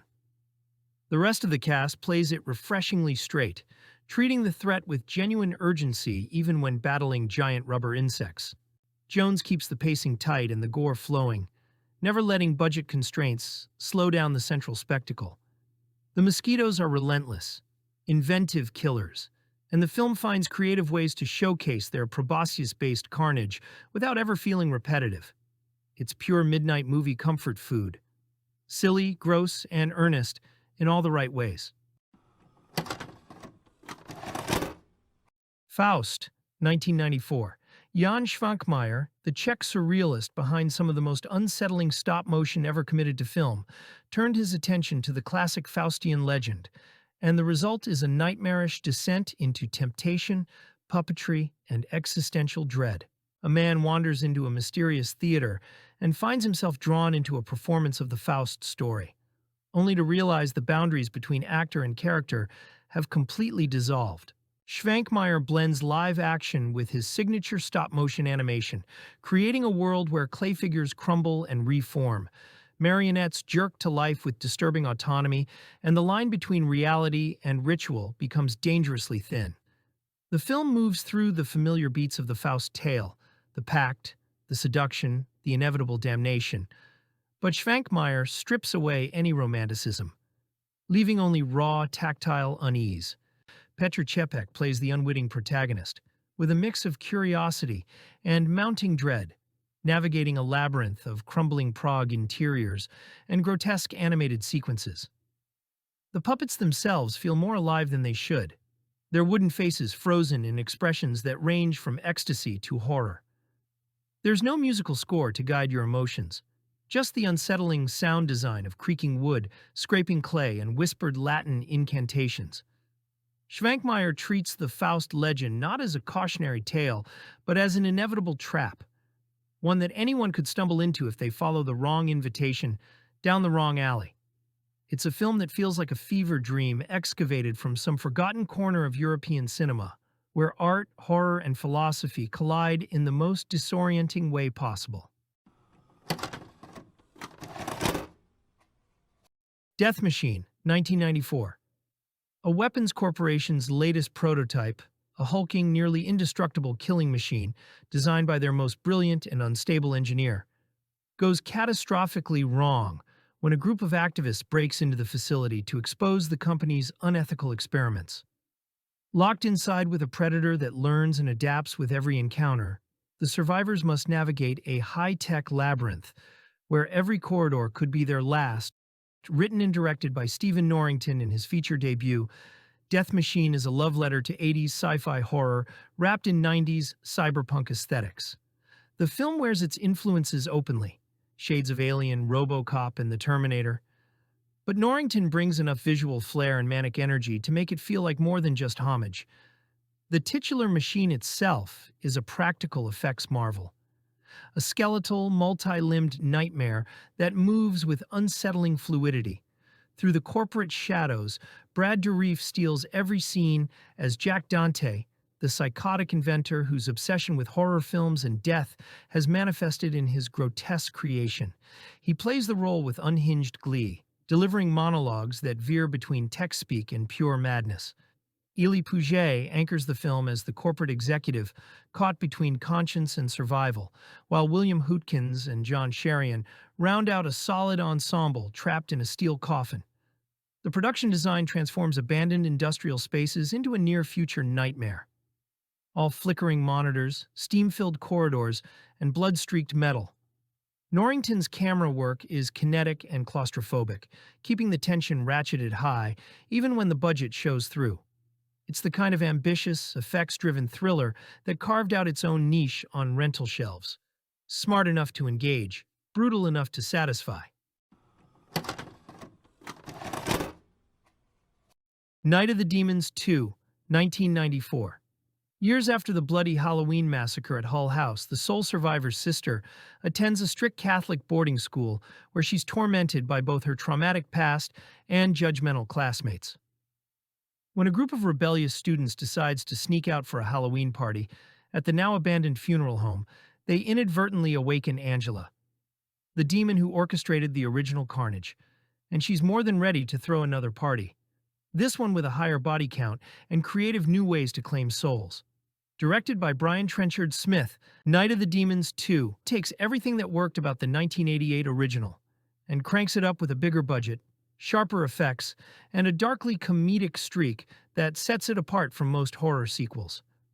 The film balances genuine scares with campy humor, never quite tipping too far in either direction. Amelia Kincaid returns as Angela, and she owns every frame she's in, equal parts seductive, terrifying, and gleefully sadistic. The Catholic school setting adds unexpected layers, giving the film religious iconography to play with as holy water and makeshift weapons become the students' only defense. Christine Taylor leads the young cast with surprising depth, playing trauma and determination without slipping into final girl cliches. The supporting players, including a young Merle Kennedy, give the film energy and personality, making you care just enough before things get inevitably messy. Trenchard Smith, an exploitation veteran, knows exactly how to pace a film like this. The kills are creative and memorable, blending practical gore effects with demonic transformation sequences that still hold up. There's real craft here beneath the surface chaos. It's a sequel that understands its assignment and delivers with style. Pure Halloween mayhem for the rental crowd. Shrunken Heads, 1994. Three teenage friends are murdered by local gang members in their rough New York neighborhood, their deaths just another statistic in a city that's stopped counting. But when a Haitian newsstand owner retrieves their bodies and performs an ancient voodoo ritual, the boys return as floating, wisecracking shrunken heads with supernatural powers, and a serious score to settle with the criminals who killed them. Produced by Full Moon Entertainment and directed by Richard Elfman, Shrunken Heads is pure early 90s, straight-to-video insanity. A film that somehow mashes together urban crime drama, voodoo horror, and dark comedy into something that feels like a fever dream cooked up during a marathon session at the video store. The premise is absurd, but the film commits to it with surprising sincerity, never winking too hard at its own ridiculousness. The shrunken head effects are exactly what you'd expect from Full Moon's Creature Shop, practical, grimy, and just convincing enough to sell the concept. They fly through the streets like demonic guardian angels, delivering justice with a mix of supernatural vengeance and teenage attitude. Eric Egan brings warmth to the role of Mr. Sumatra, the mystical newsstand owner who becomes the boys' unlikely savior and guide. The film doesn't shy away from its gritty urban setting, treating the neighborhood violence with unexpected weight before pivoting into its gonzo supernatural revenge plot. There's a weird earnestness beneath all the B-movie spectacle, a genuine attempt to tell a story about friendship and protection, even if the method involves reanimated heads shooting energy beams. It's the kind of high-concept oddity that could only come from Full Moon's golden era, when no idea was too strange to greenlight. Hellbound, 1994. Two Chicago cops, one a hard-nosed veteran, the other his wisecracking partner, find themselves pulled into an ancient supernatural war when a series of brutal murders leads them to a demonic force that's been imprisoned for centuries. What starts as a standard homicide investigation quickly spirals into a globe-trotting showdown involving mystic artifacts, reincarnation, and a villain who makes most slasher icons look tame by comparison. Directed by Aaron Norris and starring Chuck Norris alongside Calvin Levels, Hellbound is one of the strangest entries in the action star's filmography, a film that tries to split the difference between buddy cop formula and full-on supernatural horror. The result is wildly uneven but never boring, especially when Christopher Neame shows up as Prositanos, a demon with a taste for theatrics and a body count that spans millennia. Neame clearly relishes every moment of scenery-chewing villainy, delivering lines with Shakespearean gravitas while ripping hearts out of chests. He's the kind of over-the-top antagonist that elevates the entire production, turning what could have been a forgettable direct-to-video effort into something genuinely memorable. If only for his performance, the film hopscotches from Chicago to Israel, leaning into Indiana Jones territory, with ancient tombs and mystical prophecies. The action beats are solid Norris fare, roundhouse kicks and gunfights, but the horror elements give everything a darker, grimier edge than his usual output. It's the kind of genre mashup that could only exist in the early 90s, when action stars were still willing to fight demons alongside drug dealers, and nobody questioned the logic as long as the kicks landed. The Puppet Masters, 1994, alien parasites descend on a small Iowa town, attaching themselves to human hosts and seizing complete control of their bodies and minds. A covert government agency led by a grizzled operative and his team races to contain the invasion before the parasites spread beyond containment. But fighting an enemy that wears the faces of friends, family, and fellow agents turns every encounter into a test of trust and survival. Directed by Stuart Orme and based on Robert A. Heinlein's 1951 novel, The Puppet Masters attempts to bring classic sci-fi paranoia into the 90s with mixed but intriguing results. The film captures the creeping dread of invasion narratives, the idea that anyone around you could already be compromised, and plays it with admirable seriousness. Even when the premise veers into B-movie territory, Donald Sutherland anchors the film as the old man, bringing weathered authority and world weariness to the role of a spy master. Eric Thal plays his son and protege, navigating both the alien threat and complicated family dynamics, while Julie Warner adds intelligence and agency as a NASA scientist critical to understanding the parasites. The chemistry between the leads keeps the human stakes grounded amid the body horror chaos. The slug-like parasites themselves are realized through practical effects that land somewhere between disturbing and schlocky. Their designs are effective enough to sell the threat, particularly in close-up attachment sequences that don't shy away from the visceral nature of the invasion. The film keeps the action moving through government facilities, quarantine zones, and infected neighborhoods, maintaining tension even when logic occasionally takes a back seat. It's a solid, mid-tier sci-fi thriller that deserved a bigger audience, blending Cold War-era paranoia with body-snatching horror for the post-X-Files crowd. Guyver, Dark Hero, 1994. Sean Barker struggles to control the alien bioarmor bonded to his body, searching for answers about the Guyver unit's origins while trying to maintain some semblance of a normal life. When an archaeological expedition uncovers an ancient alien spacecraft in the Utah desert, Sean is drawn into a conflict with the sinister Kronos Corporation and their army of monstrous zoonoids, all while discovering that the Guyver's true purpose may be far darker than he imagined. Guyver, Dark Hero is everything a sequel to a cult manga adaptation should be. Bigger, darker, and vastly superior to its predecessor, Wong ditches the comedic tone of the first film entirely, delivering a serious sci-fi action thriller that takes its source material and characters with genuine respect. The shift in approach pays off immediately. David Hayter steps into the lead role and brings real vulnerability and intensity to Sean, playing a hero genuinely burdened by the weapon he can't remove.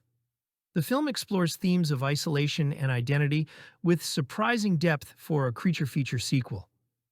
When the Guyver armor activates, the transformation sequences are visceral and unsettling. Wang's effects work is exceptional, making the biomechanical suit feel like a living thing that's as much parasite as protector.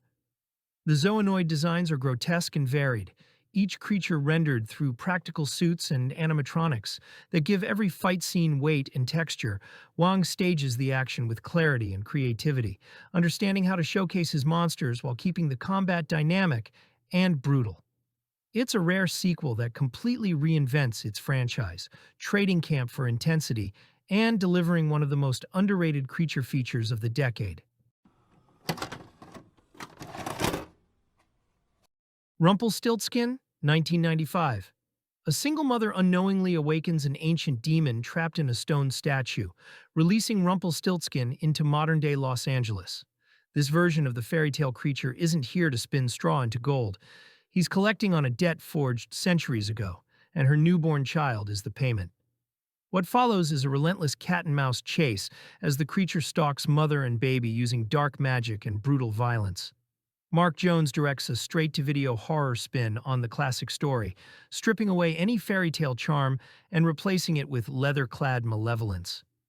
Max Grodenchik plays the title monster with manic energy, leaning hard into exaggerated expressions and snarling one-liners that veer between dark humor and genuine menace.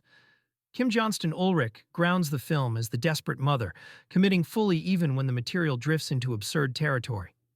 The practical effects reflect mid-1990s video store ingenuity, quick-cut transformations, magical attacks, and scrappy kills driven more by makeup and prosthetics than elaborate staging.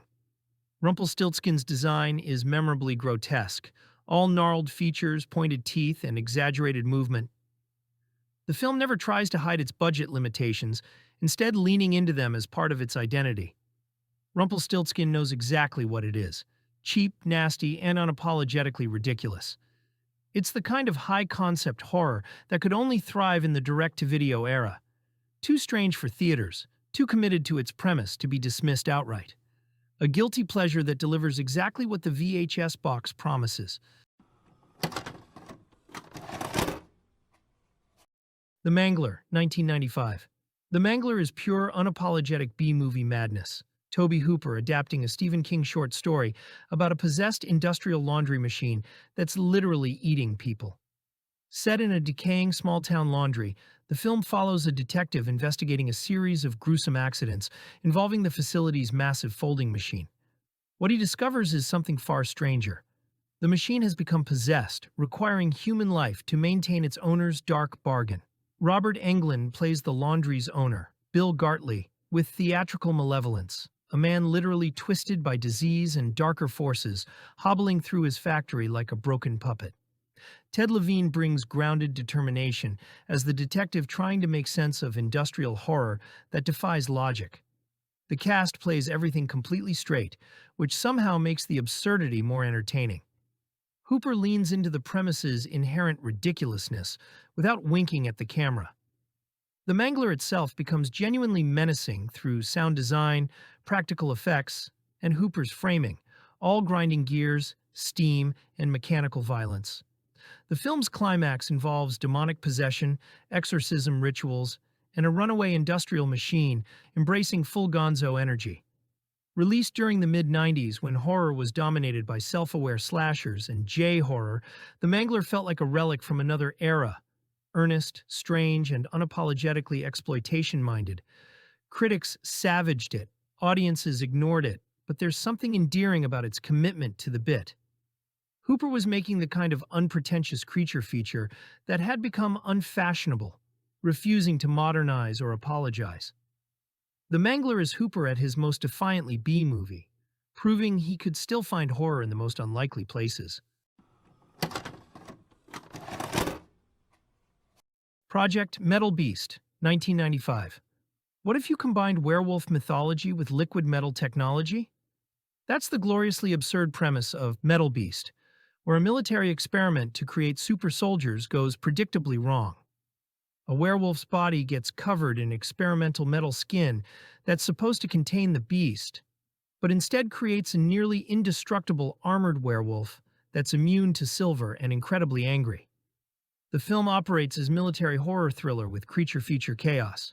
Barry Bostwick plays the obsessed military scientist whose experiments keep escalating despite mounting body counts, while Kim Delaney provides the ethical counterpoint as a doctor who realizes they're creating something unstoppable. The supporting cast navigates B-movie dialogue with appropriate seriousness. The Metal Beast design is impressively realized for the budget. A werewolf covered in metallic plating that makes it look like organic creature fused with machinery. The creature effects blend practical suits with animatronics, creating something that's both absurd concept and genuinely menacing presence. When it moves, the metal plating shifts and gleams, suggesting nearly unstoppable killing machine. Director Alessandro De Gaetano keeps the pacing brisk, understanding that films built on ridiculous premises work best when they don't linger on logic. The military facility setting provides corridors and laboratories for the creature to rampage through, while the isolated location ensures no easy escape. Project Metal Beast, high concept, modest budget, and total commitment to premise, regardless of absurdity. It's the kind of film that could only exist in that brief window when practical creature effects still dominated and concepts didn't need to make complete sense. Night of the Scarecrow, 1995. Rural horror meets supernatural revenge in Night of the Scarecrow, directed by Jeff Burr in 1995. The story begins when a small town accidentally resurrects a vengeful spirit, bound to a scarecrow.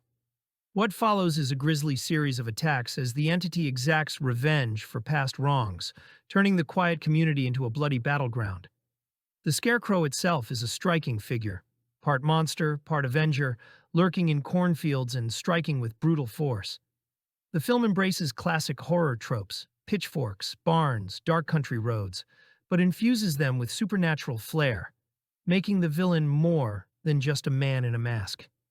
Instead, the scarecrow feels elemental, a spirit tied to the land itself.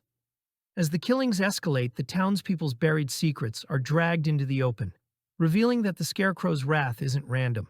Its justice twisted into something monstrous. The film's pacing keeps the tension high, mixing atmospheric dread with splashes of gory spectacle. Night of the Scarecrow may not have been a mainstream hit, but it has earned a place among cult horror fans who love its blend of rural gothic mood and supernatural mayhem. At its best, it captures the primal fear of the fields at night, silent, endless, and hiding something waiting to move just beyond the stalks. Candyman, Farewell to the Flesh, 1995. In New Orleans during Mardi Gras, a schoolteacher discovers her family's deep connection to the Candyman legend. Her father was brutally murdered, her brother is accused of killing a skeptic, and she uncovers that her ancestor was the white woman Candyman once loved. The spirit's curse spans generations, linking past and present through violence, grief, and unfulfilled vengeance. Bill Condon directs a sequel that expands the mythology while immersing it in New Orleans' vibrant, yet racially complex environment. Mardi Gras provides spectacle and tension, from crowded parades to shadowed alleyways, although the film occasionally loses the intimate focus of the original. Kelly Rowan portrays the teacher as both target and reluctant heir, navigating terror and responsibility, while Tony Todd returns with commanding presence, his flashbacks to Candyman's lynching, adding tragic weight to the vengeance narrative. Practical effects maintain the franchise's signature brutality, hooks swinging with lethal precision, shattered mirrors, and Todd swarmed by bees. The settings, tombs, decaying mansions, and chaotic parade streets enhance the gothic atmosphere. While the expanded storyline sometimes over-explains the legend, Condon treats the racial and historical dimensions thoughtfully, and Todd preserves Candyman's haunting gravitas, keeping the character's mix of horror and tragedy intact. Blood and Donuts, 1995. In the middle of Toronto's neon-lit streets and late-night diners, a vampire awakens after decades of sleep. Rather than terrorizing the city, he's drawn to its quiet corners, befriending a cab driver and a donut shop waitress, while struggling with his thirst for blood. But his attempt at living on the margins of humanity doesn't go unnoticed, as old enemies and new dangers start closing in. Directed by Holly Dale, Blood and Donuts puts a quirky spin on vampire mythology. Gordon Curry plays Boya, the reluctant bloodsucker, while David Cronenberg makes a memorable appearance as a ruthless gangster. The film blends melancholy, romance, and dark humor, making it less about gothic castles and more about late-night loneliness. The visuals lean into dimly lit diners, urban back streets, and that feeling of a city half asleep, the perfect setting for a vampire who just wants to be left alone. It's a small, strange, and very Canadian take on the genre that gives its monster more heart than horror. While never a mainstream hit, Blood and Donuts has earned a reputation as one of the more unusual cult vampire films of the 1990s. Tales from the Hood, 1995. Three gang members arrive at a funeral home to retrieve a stash of drugs, but the eccentric mortician running the place has other intentions. As he guides them through the building, he tells stories connected to the bodies under his care, each one exposing horrors rooted in racism, police brutality, domestic abuse, and systemic injustice. As the night unfolds, it becomes clear these aren't just stories, and the mortician may not be a neutral narrator. Rusty Kundieff directs an anthology that weaponizes horror as social commentary, confronting issues most genre films of the era avoided. Clarence Williams III dominates the film as Mr. Sims, delivering a performance that's theatrical, chilling, and increasingly threatening. The segments are anchored by strong supporting turns from actors like David Alan Grier, Corbin Burnson, and Rosalind Cash, all fully committed to material that refuses to dilute its message. Each tale varies in tone, but reinforces the same moral gravity. Corrupt authority figures face supernatural retribution. Domestic violence manifests as literal haunting. Cycles of abuse and power are punished with brutal irony. Practical effects bring the supernatural elements to life. Vengeful spirits, grotesque transformations, and symbolic violence that feels purposeful rather than gratuitous.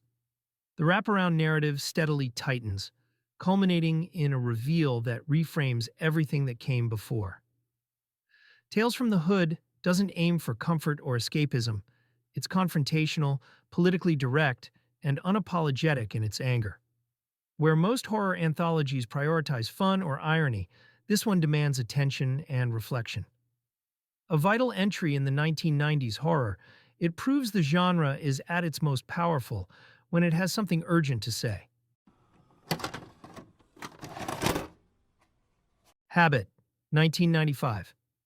A recovering alcoholic drifts through New York City, haunted by a failed relationship and barely holding his life together. When he meets a mysterious woman at a party, the attraction is immediate and consuming. As their relationship intensifies, troubling details surface. She only appears at night.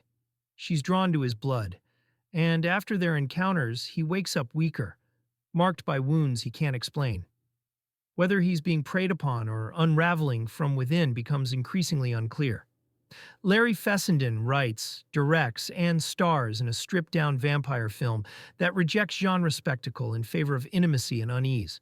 His performance is raw and exposed, channeling addiction, obsession, and self-loathing with uncomfortable honesty.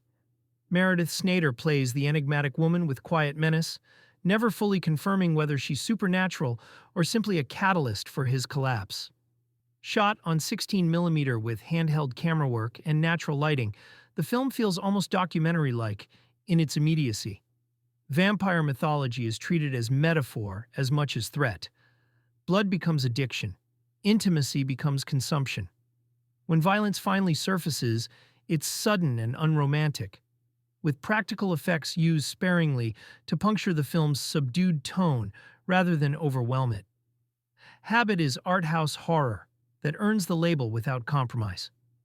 It's quiet, personal, and unsettling in ways that linger rather than shock. By framing vampirism as a symptom of emotional decay, Fessenden delivers a film less about monsters than about the slow erosion of self and the people we allow to drain us dry. Children of the Corn 3, Urban Harvest, 1995. Two orphan brothers from Gatlin, Wide-Eyed Joshua and Sinister Young Eli, are adopted by a Chicago couple desperate for a family. But Eli hasn't left the cult behind. Smuggling sacred seeds, he plants a forbidden cornfield in an abandoned urban lot. And soon the city's skeptical teens start falling under his spell. Director James D.R. Hickox boldly transplants the terror to Chicago's concrete jungle, trading endless rural rows for shadowy alleys, high-rise backlots, and crowded schools. The clash is electric, ancient rural fanaticism infiltrating modern indifference.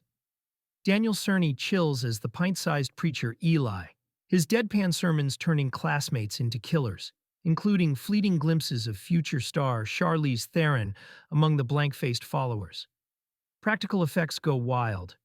Gruesome impalements, body horror transformations, ritual sacrifices in unlikely places, all amplified by eerie lighting and disorienting cityscapes that trap victims just as effectively as any corn maze. No fields needed. Urban Harvest proves the entity's reach is limitless, showing how fanaticism thrives anywhere weakness exists. In the heart of the city, an old nightmare finds terrifying new soil to grow.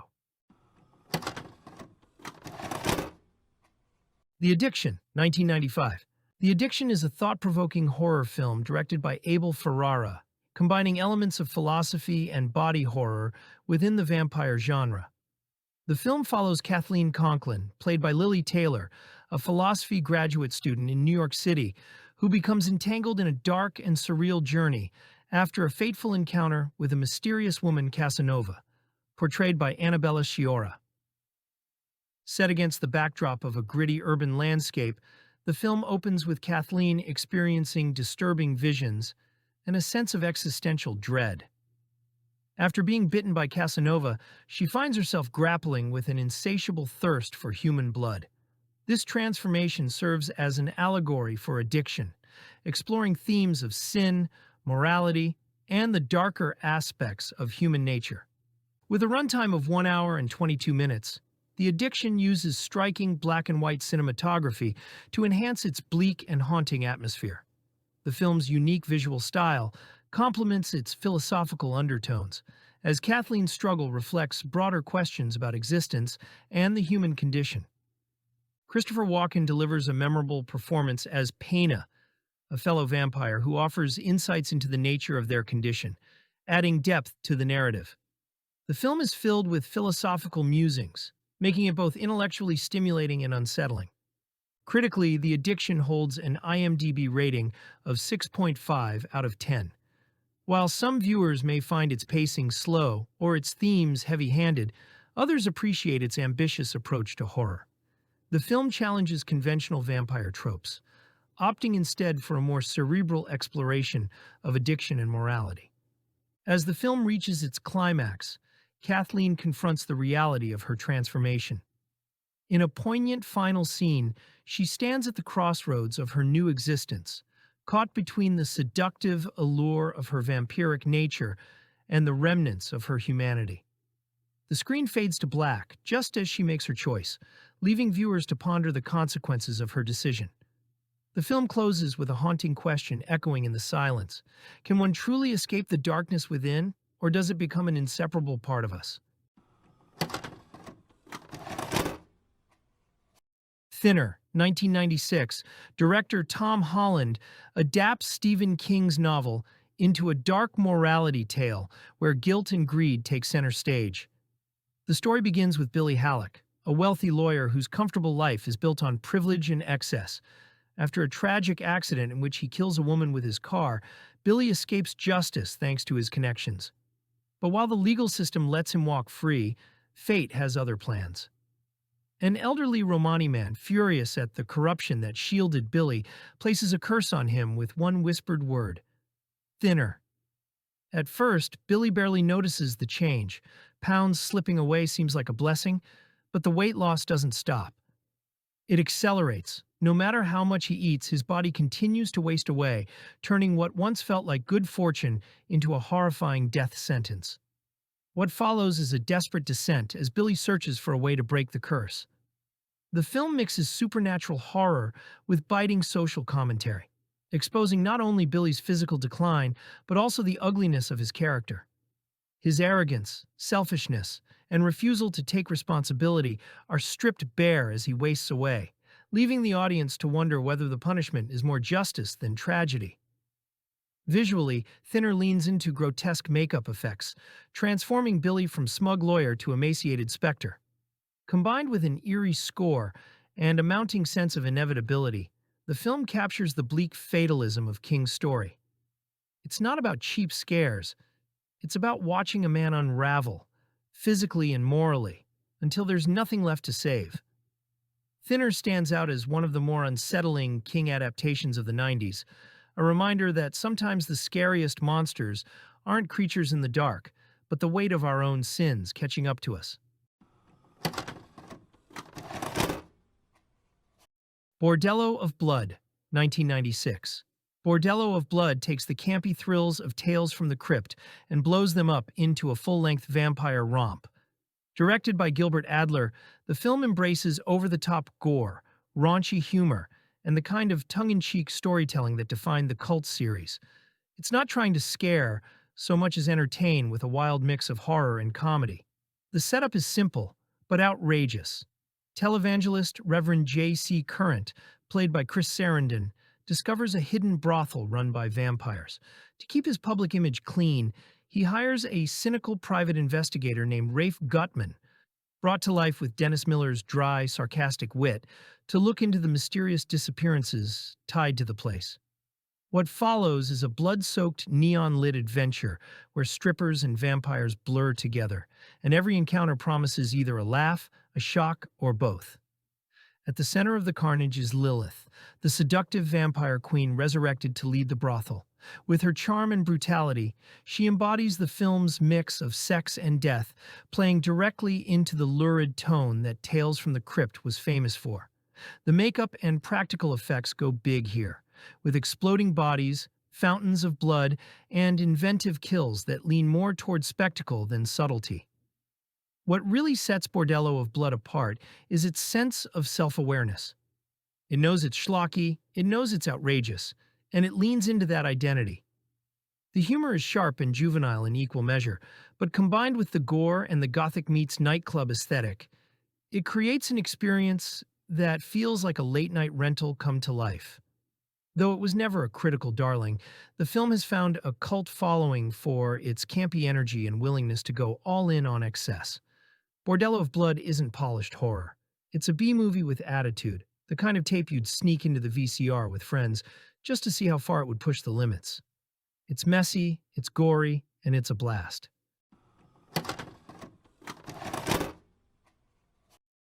The Stendhal Syndrome, 1996. Legendary Italian horror maestro Dario Argento delivers one of his most psychologically complex thrillers with The Stendhal Syndrome.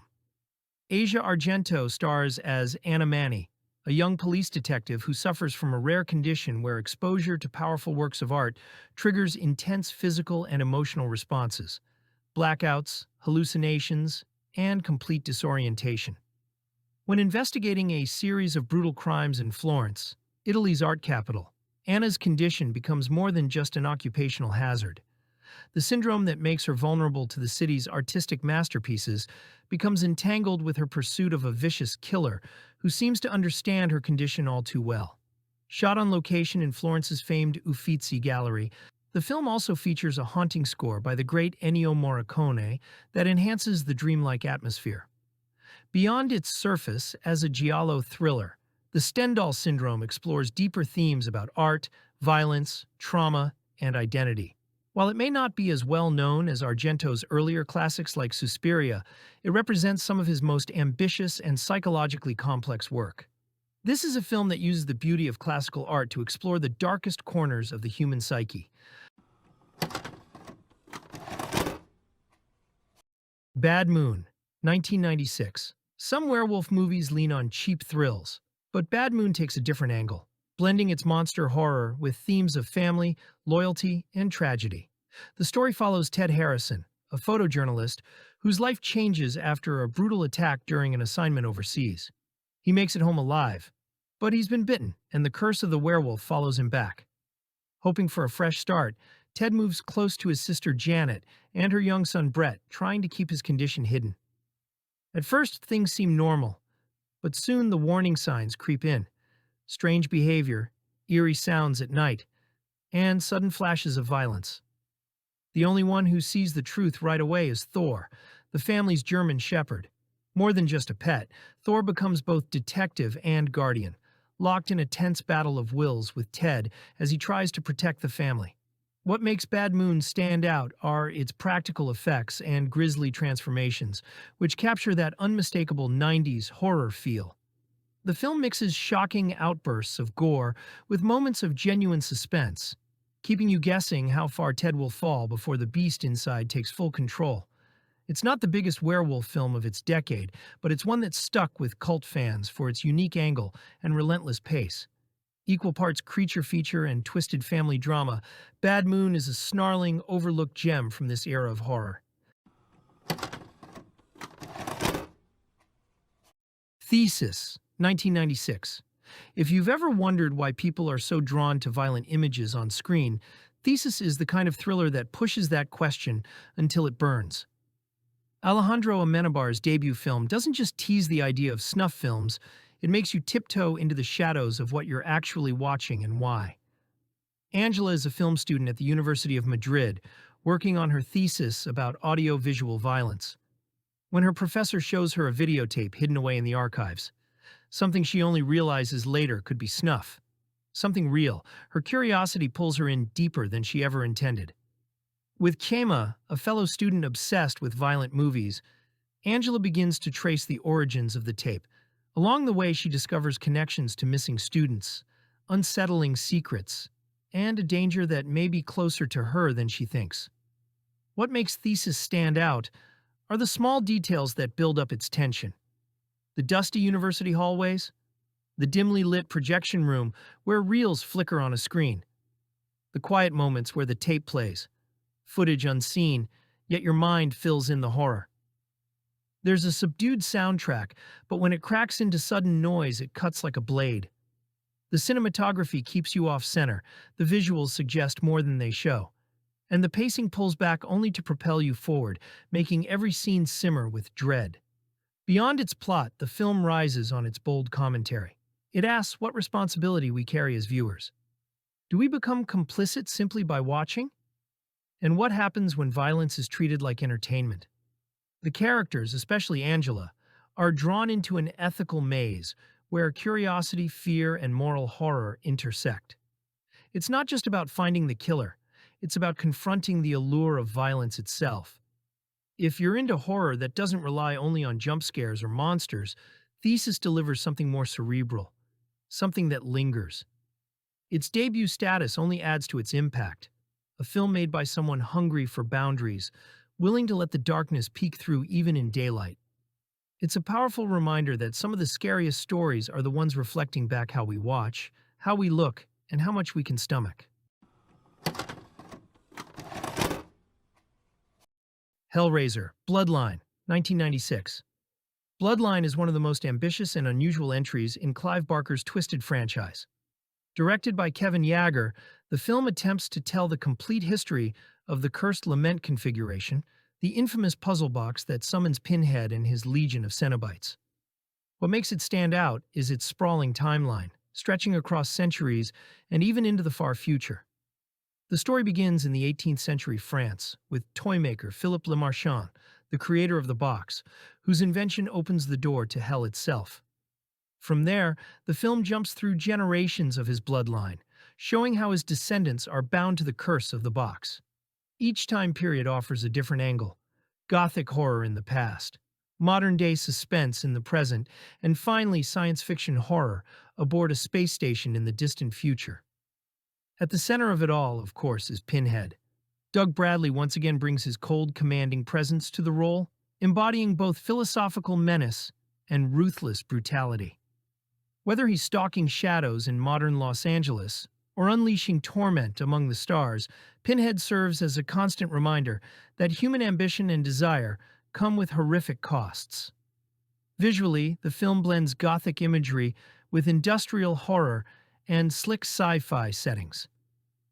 It's a strange but intriguing mixture, offering everything from candlelit rituals to futuristic corridors filled with chains and hooks. The special effects, while uneven at times, deliver on the grotesque and imaginative body horror fans expect from the series. Despite its ambition, Bloodline was plagued by production troubles, including studio interference that left the director dissatisfied and the final cut heavily altered. Critics weren't kind, but over the years, the film has developed a cult reputation. Fans appreciate its scope and its willingness to expand the Hellraiser mythology beyond a single era or setting. In the end, Bloodline feels like three movies in one, part period piece, part urban horror, part spacebound nightmare. It may not be the most polished entry in the franchise, but its audacity and strange structure make it one of the most fascinating. It's a film that dares to ask not just where horror comes from, but how far into the future it can follow us. Gamera 2 Attack of the Legion, 1996.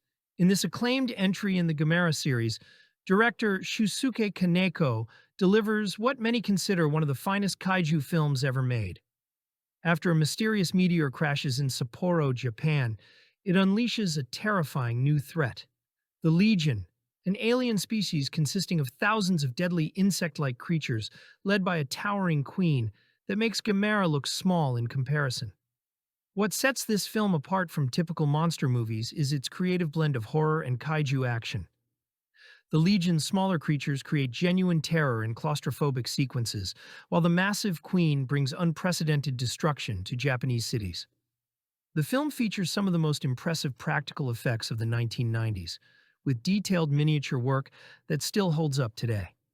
Shot on location in Hokkaido, the film grounds its fantastic elements in reality, treating both the military response and civilian panic with surprising depth. The human characters, led by Colonel Wadarase and scientist Midori Honami, actually contribute meaningfully to the story, rather than just reacting to monster battles. When Gamera, Earth's guardian monster, arrives to battle this extraterrestrial threat, the resulting confrontations are brutal and tactical, rather than just mindless destruction. The film builds to an explosive climax that features one of the most memorable finishers in kaiju history. This isn't just a monster movie, it's a masterclass in how to blend spectacle with suspense, practical effects with storytelling, and horror with heroism. The Frighteners, 1996. The Frighteners is that weird, thrilling ride. It's supernatural horror mixed with dark comedy and a hint of detective work, wrapped in Peter Jackson's flair for the strange. Frank Bannister, once an architect, is a man haunted by more than loss. After the tragic death of his wife, he gains the ability to see, hear, and communicate with ghosts. He turns this power into a side hustle, staging hauntings so people will pay him to exorcise the spirits. His ghost companions are an uneasy trio: a smooth-talking street gangster from decades past, a nerdy guy stuck in his own old era, and a gunslinger who still carries his cowboy code beyond the grave. Things shift when the hauntings go from fake to fatal. A sinister force, appearing first as an ominous number carved on foreheads, starts claiming victims, living and dead. Frank finds himself in a race to stop a genuine killer spirit that no amount of exorcism theatrics can outsmart. Along the way, he teams up with Lucy, a doctor whose skepticism cracks under supernatural pressure, and faces an FBI agent who's convinced Frank is the culprit. Visually, The Frighteners is a mashup of spectral effects, ghostly distortions, and eerie set pieces. Houses flicker with phantom laughter, wallpaper seems to pulse, and ordinary walls harbor horrors you can't unsee. The special effects blend practical makeup, CGI, and disembodied voices in ways that feel both cheerful and unsettling, a balancing act between this is spooky and this is absurd. The mood is playful until it isn't, then suddenly downright creepy. At its heart, the film wrestles with guilt, grief, and what happens when you pretend to help others before you've helped yourself.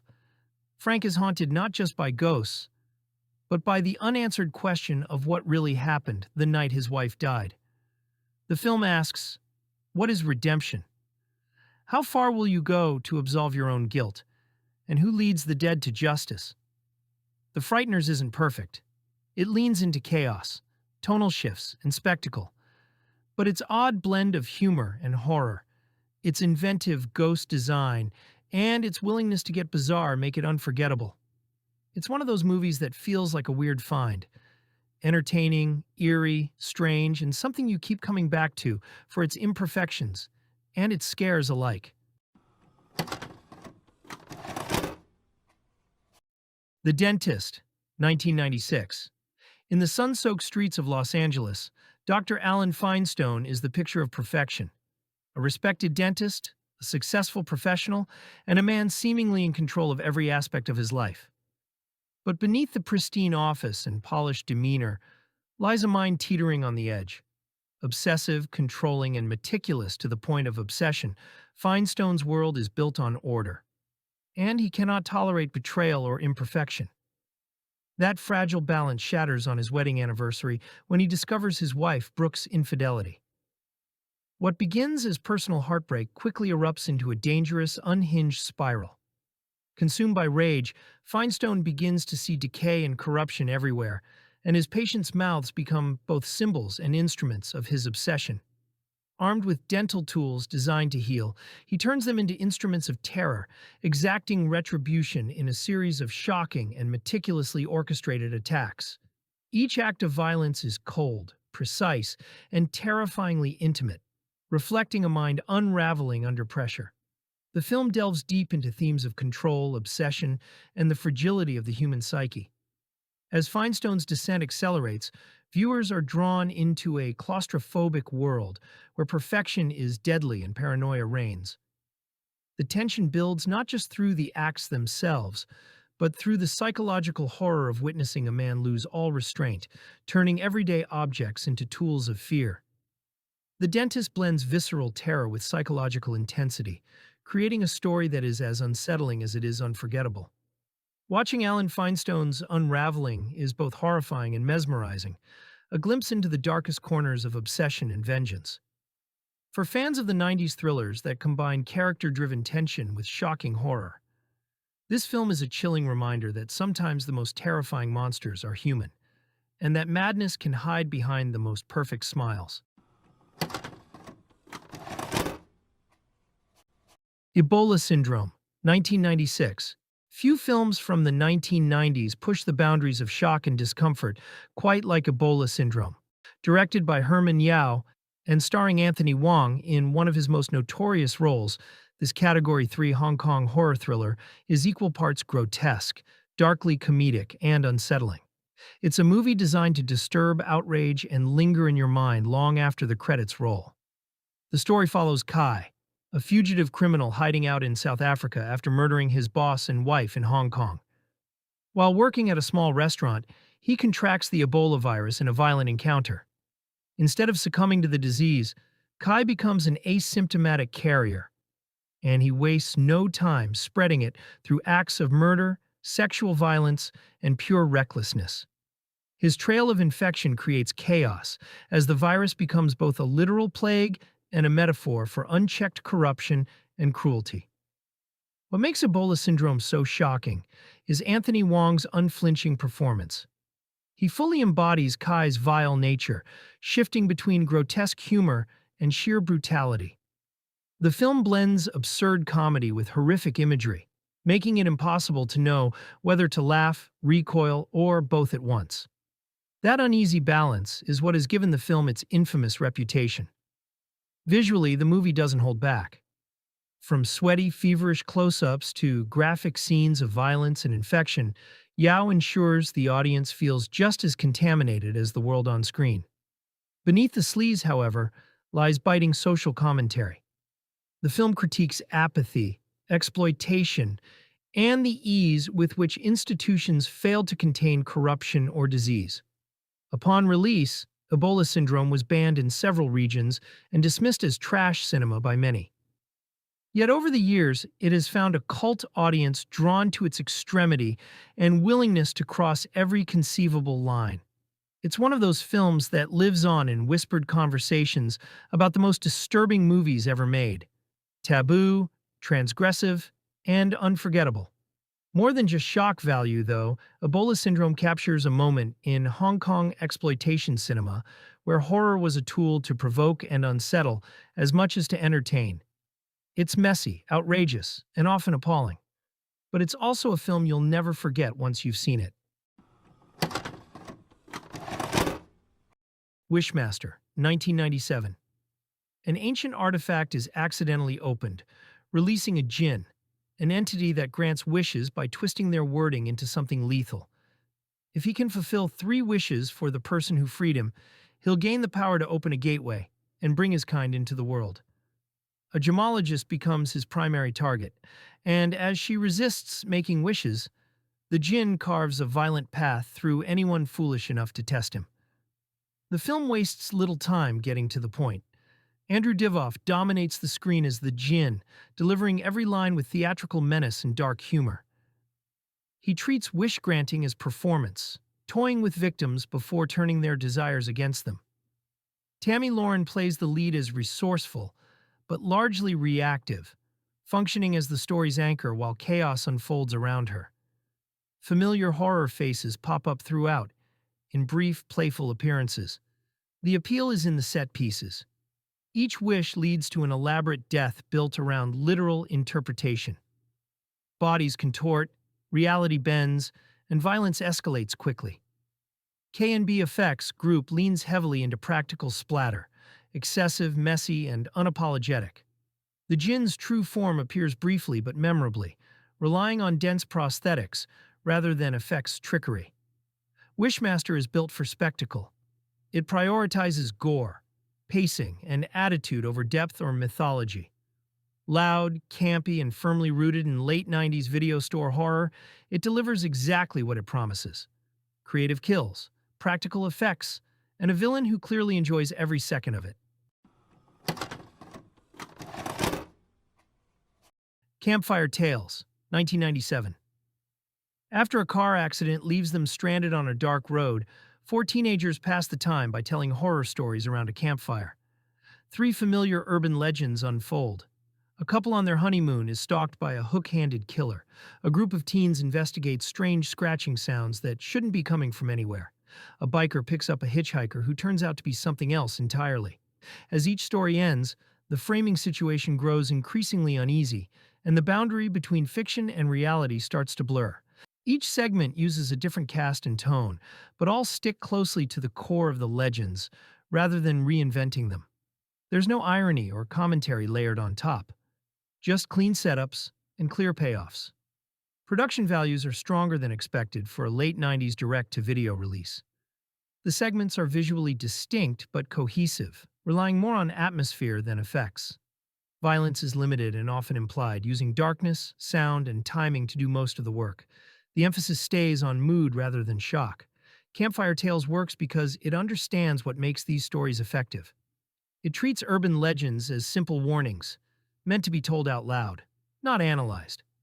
Modest, sincere, and efficient, it delivers exactly what its title promises. Familiar scares told around a fire, with one final turn at the end. The Wax Mask, 1997. In early 20th century Italy, a young woman takes a job at a wax museum following the death of her parents. The exhibits are disturbingly lifelike, and before long, people in the surrounding area begin to disappear. As she looks deeper into the museum's operations, she uncovers the truth. Its owner is paralyzing victims and encasing them in wax while they're still alive, preserving them as grotesque works of art. Her investigation places her directly in his sights. The film leans heavily into gothic melodrama.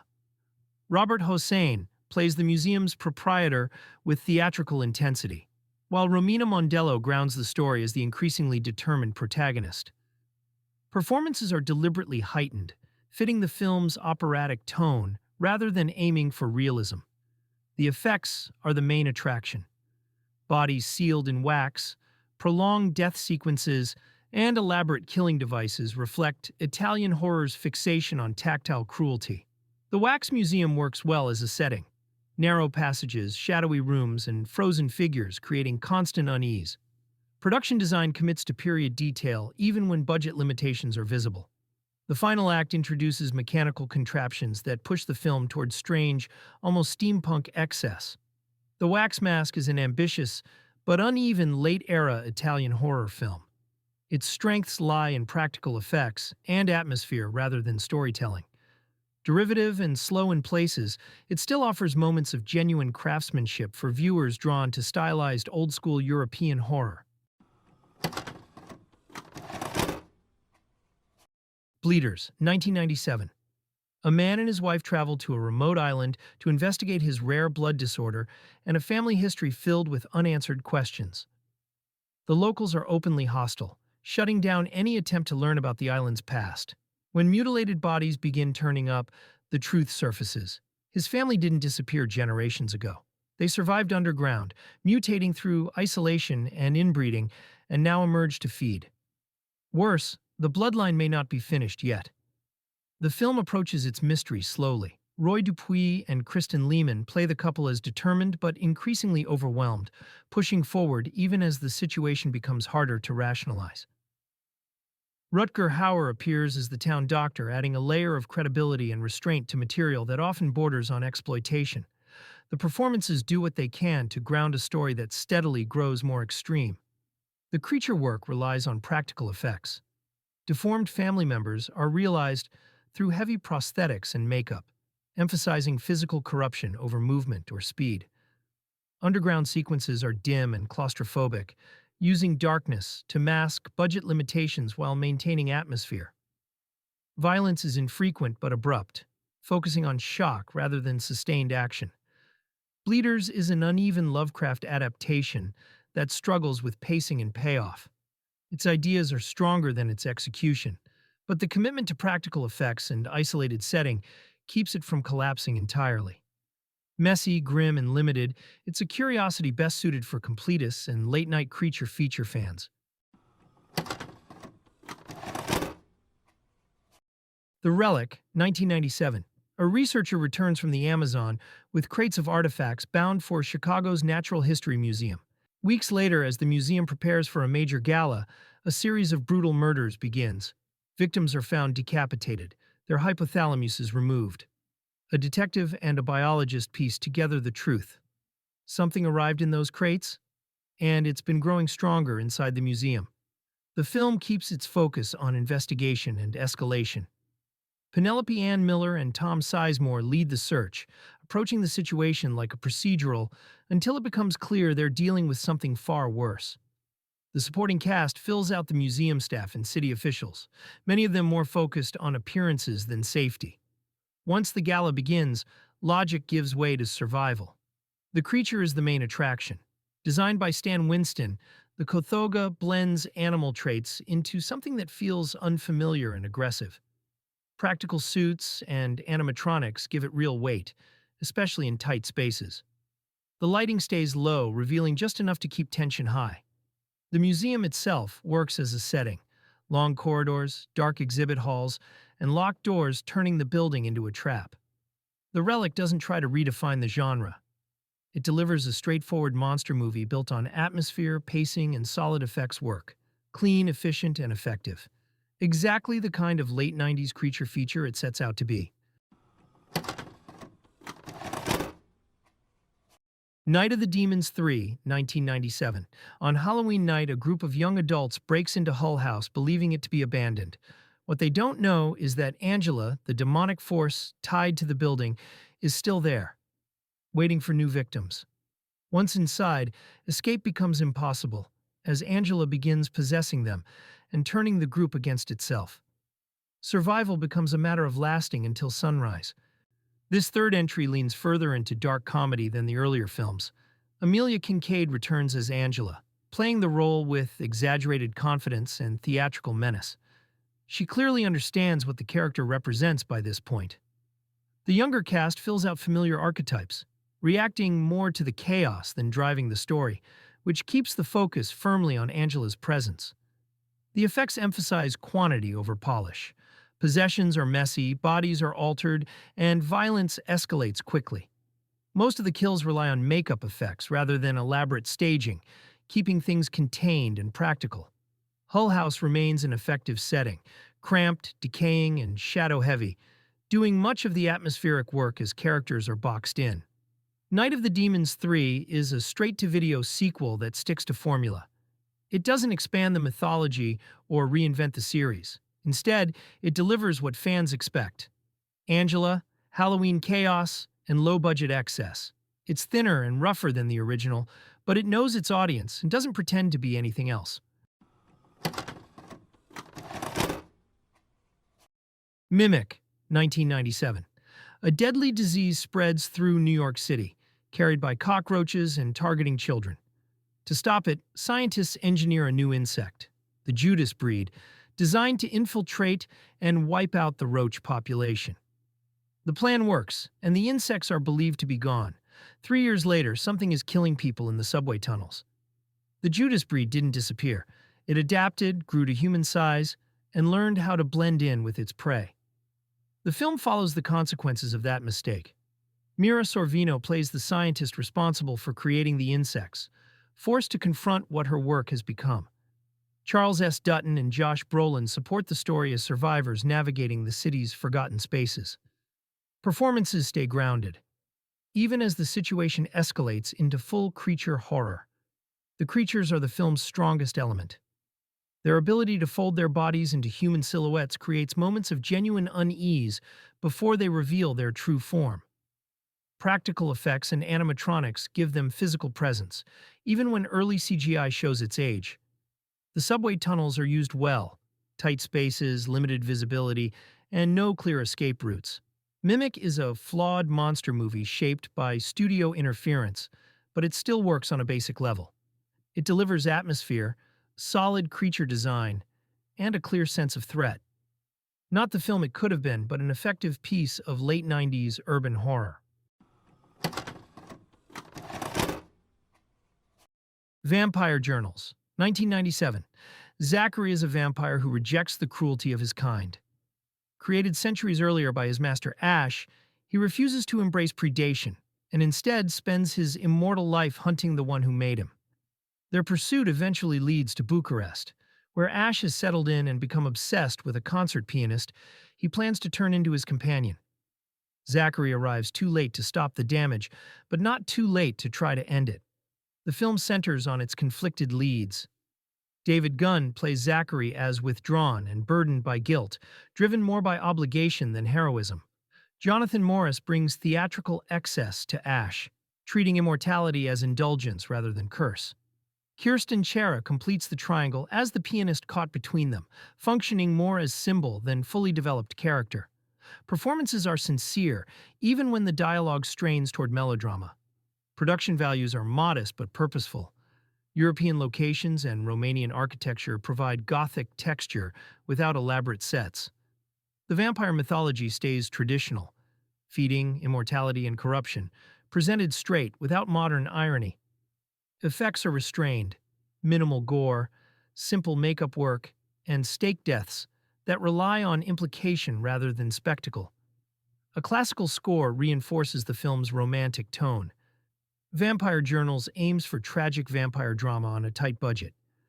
It doesn't always reach its emotional goals, but it commits to mood and sincerity.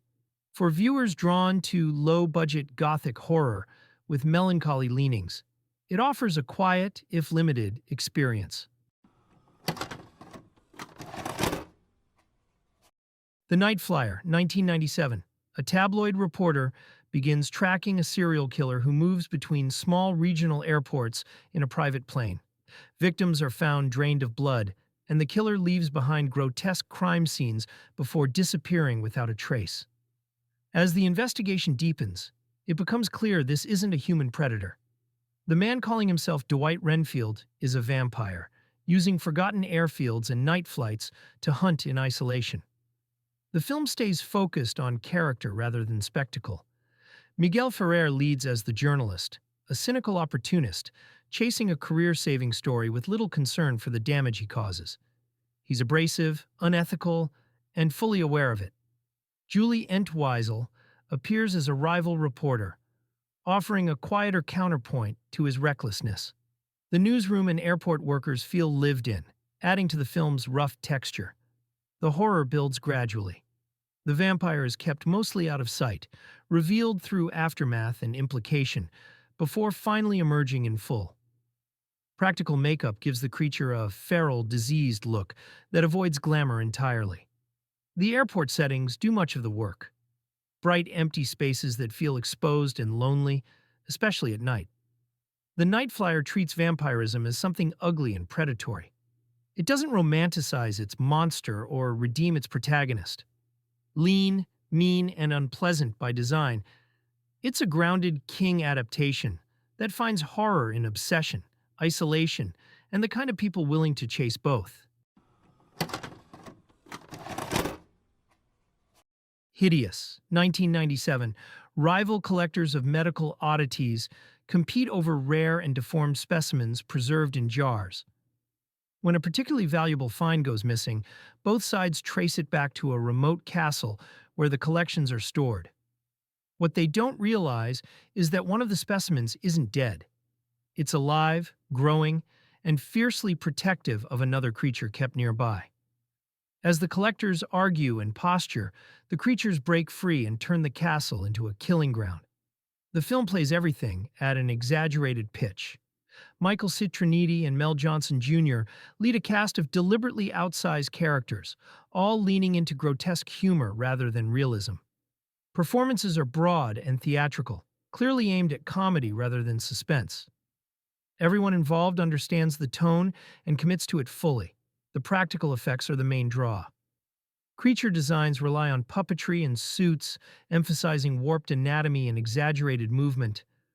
The results are more cartoonish than frightening, but consistently tangible.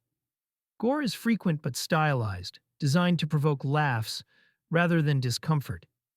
The castle setting adds gothic texture, though the lighting and staging keep things firmly in camp territory. Hideous isn't interested in subtlety or depth. It's low-budget horror comedy built around strange creatures and absurd situations. Messy, loud, and intentionally silly, it works best as a curiosity for Full Moon fans who appreciate practical effects and don't mind a movie that fully embraces its own ridiculousness. The Phantom of the Opera, 1998. Beneath the Paris Opera House lives a composer who controls the building from the shadows. He secretly tutors a young soprano, determined to shape her into a star, but his guidance is driven by obsession rather than devotion. As her career rises and a romantic rival enters her life, the Phantom responds with violence, turning the opera house into a closed world of intimidation, surveillance, and murder. This version radically reframes the familiar story. Julian Sands plays the Phantom not as a tragic outcast, but as a feral, possessive predator, while Asia Argento's Christine is unusually assertive, curious, defiant, and willing to engage with danger rather than simply flee it. Their dynamic removes the usual romantic melancholy and replaces it with power struggle. The surrounding cast exists largely to populate the opera house with targets as the body count climbs. Visually, the film is unmistakably Argento.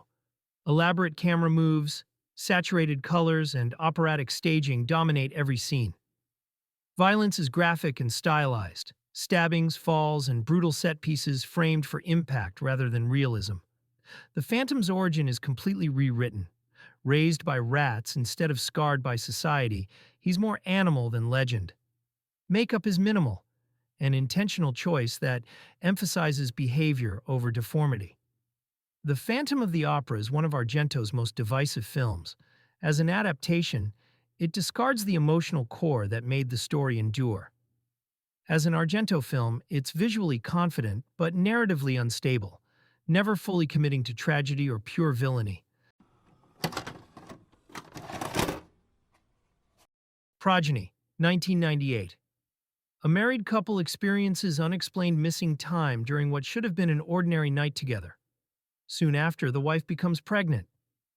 As the pregnancy progresses, strange medical results and fragmented memories suggest something went terribly wrong. The child growing inside her may not be entirely human. While doctors and therapists offer conventional explanations, the husband becomes increasingly convinced they were subjected to something far more disturbing. The film unfolds through uncertainty rather than spectacle. Arnold Vosloo plays the husband as methodical and rational, slowly unraveling as evidence mounts against him. Gillian McWhirter grounds the story as a woman caught between fear, denial, and physical changes she can't explain. Brad Dourif appears as a hypnotherapist whose sessions peel back buried memories, adding intensity without ever offering reassurance. Rather than sleek science fiction, the horror is biological and invasive. Alien encounters are depicted through harsh lighting, close-ups, and disorienting medical imagery. Screaming Mad George's practical effects emphasize organic corruption, hybrid forms, surgical intrusion, and bodily transformation that feels intimate and wrong. The abduction sequences are deliberately uncomfortable, focusing on loss of control rather than action. Progeny works best when it leans into paranoia. For much of its runtime, the film keeps viewers questioning whether this is an alien conspiracy or a psychological collapse. That tension weakens once concrete answers emerge in the final act, but the commitment to practical effects and sustained dread remains effective. Not Brian Usna's strongest film, but a solid entry in late 90s alien horror. Grim, unsettling, and firmly rooted in bodily fear. Shadow Builder, 1998. By the late 90s, most Canadian horror had shifted toward television or low-budget genre experiments, and Shadow Builder is one of the weirdest relics from that era. Loosely based on a Bram Stoker short story, it's part supernatural thriller, part action horror, and entirely drenched in that straight-to-video atmosphere that defined the decade. The film stars Michael Rooker as a priest-turned-demon hunter, tracking a creature born from a satanic ritual gone wrong. The Shadow Builder itself is a being that thrives on darkness, growing stronger with every soul it consumes. As it spreads across a small rural town, Rooker's character and a local sheriff team up to stop it before it manifests fully and wipes out humanity. Shot in Ontario, the movie has that unmistakable late 90s Canadian genre look, a mix of moody lighting, overcast skies, and practical effects bumping up against early digital work. The creature is rendered in lo-fi CGI that actually adds to its charm today, giving it the feel of something you'd stumble upon in a rental store and wonder, why have I never heard of this? What keeps Shadow Builder interesting isn't its polish, but its energy. It's a mix of the prophecy, phantasm, and a little Hellraiser thrown in for good measure, all filtered through that earnest Canadian approach to horror. Ambitious, strange, and totally committed. It's not refined, but it's never dull. Shadow Builder is the kind of film that makes you nostalgic for the days when you'd pick up a VHS box based solely on the cover art, and sometimes end up with a surprisingly fun piece of end-of-the-century weirdness. Spiral, 1998. The curse didn't end with Sadako's death. It adapted. After one of her victims dies, a pathologist performs the autopsy and unknowingly exposes himself to the curse. But this time, the videotape isn't the only vector. The infection spreads through written records, medical data, and even human biology. As the investigation deepens, the pathologist discovers the curse may be using his deceased son as a potential vessel. Sadako is no longer just a ghost seeking revenge. She's becoming something that ensures its own survival. Instead of chasing fear through atmosphere, the film approaches horror analytically. The story unfolds through research, experiments, and clinical observation, treating the supernatural like a virus to be studied rather than a mystery to be feared. Koichi Sato plays the lead with emotional restraint, his detachment slowly eroding as the implications grow more disturbing. Supporting characters are pulled into the expanding logic of the curse rather than sudden shocks. Visually, Spiral trades shadows and empty spaces for labs, morgues, and fluorescent lighting. Autopsy scenes provide the film's most unsettling moments, grounded in medical realism rather than spectacle. Effects are minimal, brief gore, subtle transformations, and suggestion doing most of the work. The real horror lies in the idea itself. Information as contagion, reproduction as transmission, death as a temporary state. Spiral is the most divisive entry in the Ring lineage. Its cold, cerebral approach lacks the dread of the original, and it was ultimately removed from the franchise's main continuity. But its ideas are bold, pushing J-horror toward biohorror and existential science fiction. Less frightening than fascinating, it stands as a strange, ambitious detour that asks what happens when a ghost stops haunting and starts evolving.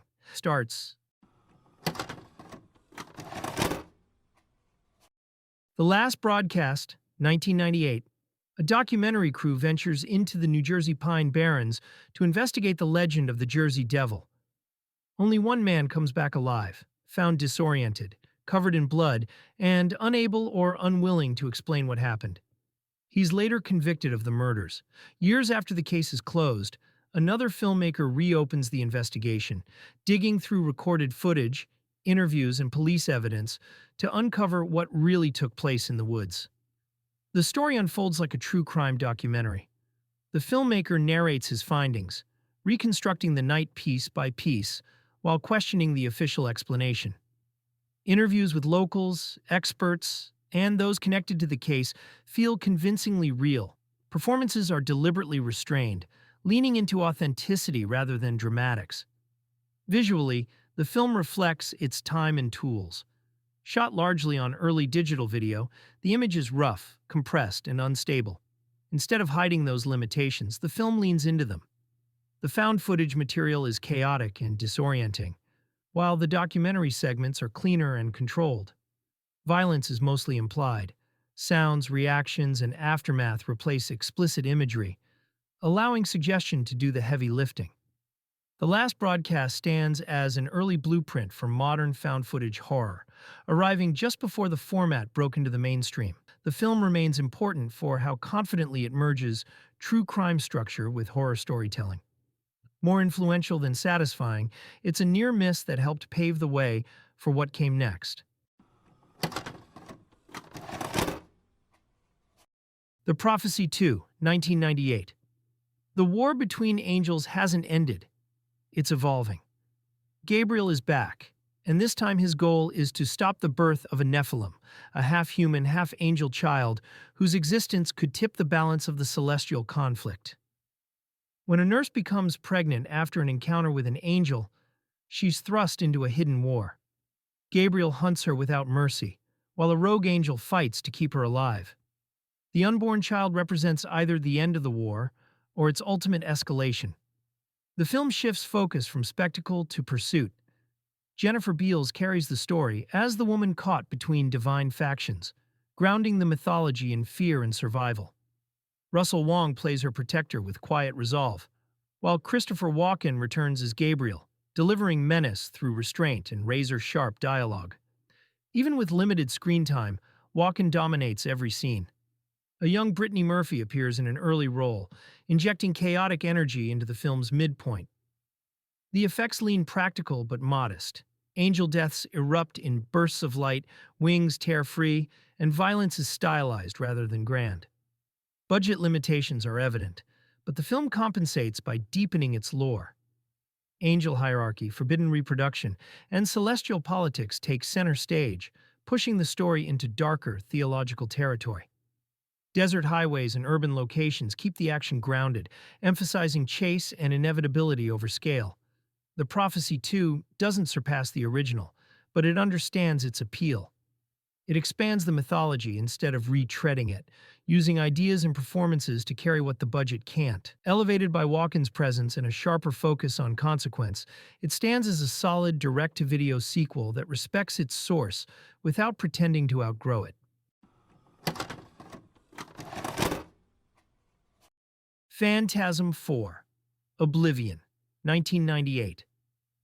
Mike has fled into the desert, his body and mind slowly warping under the tall man's influence.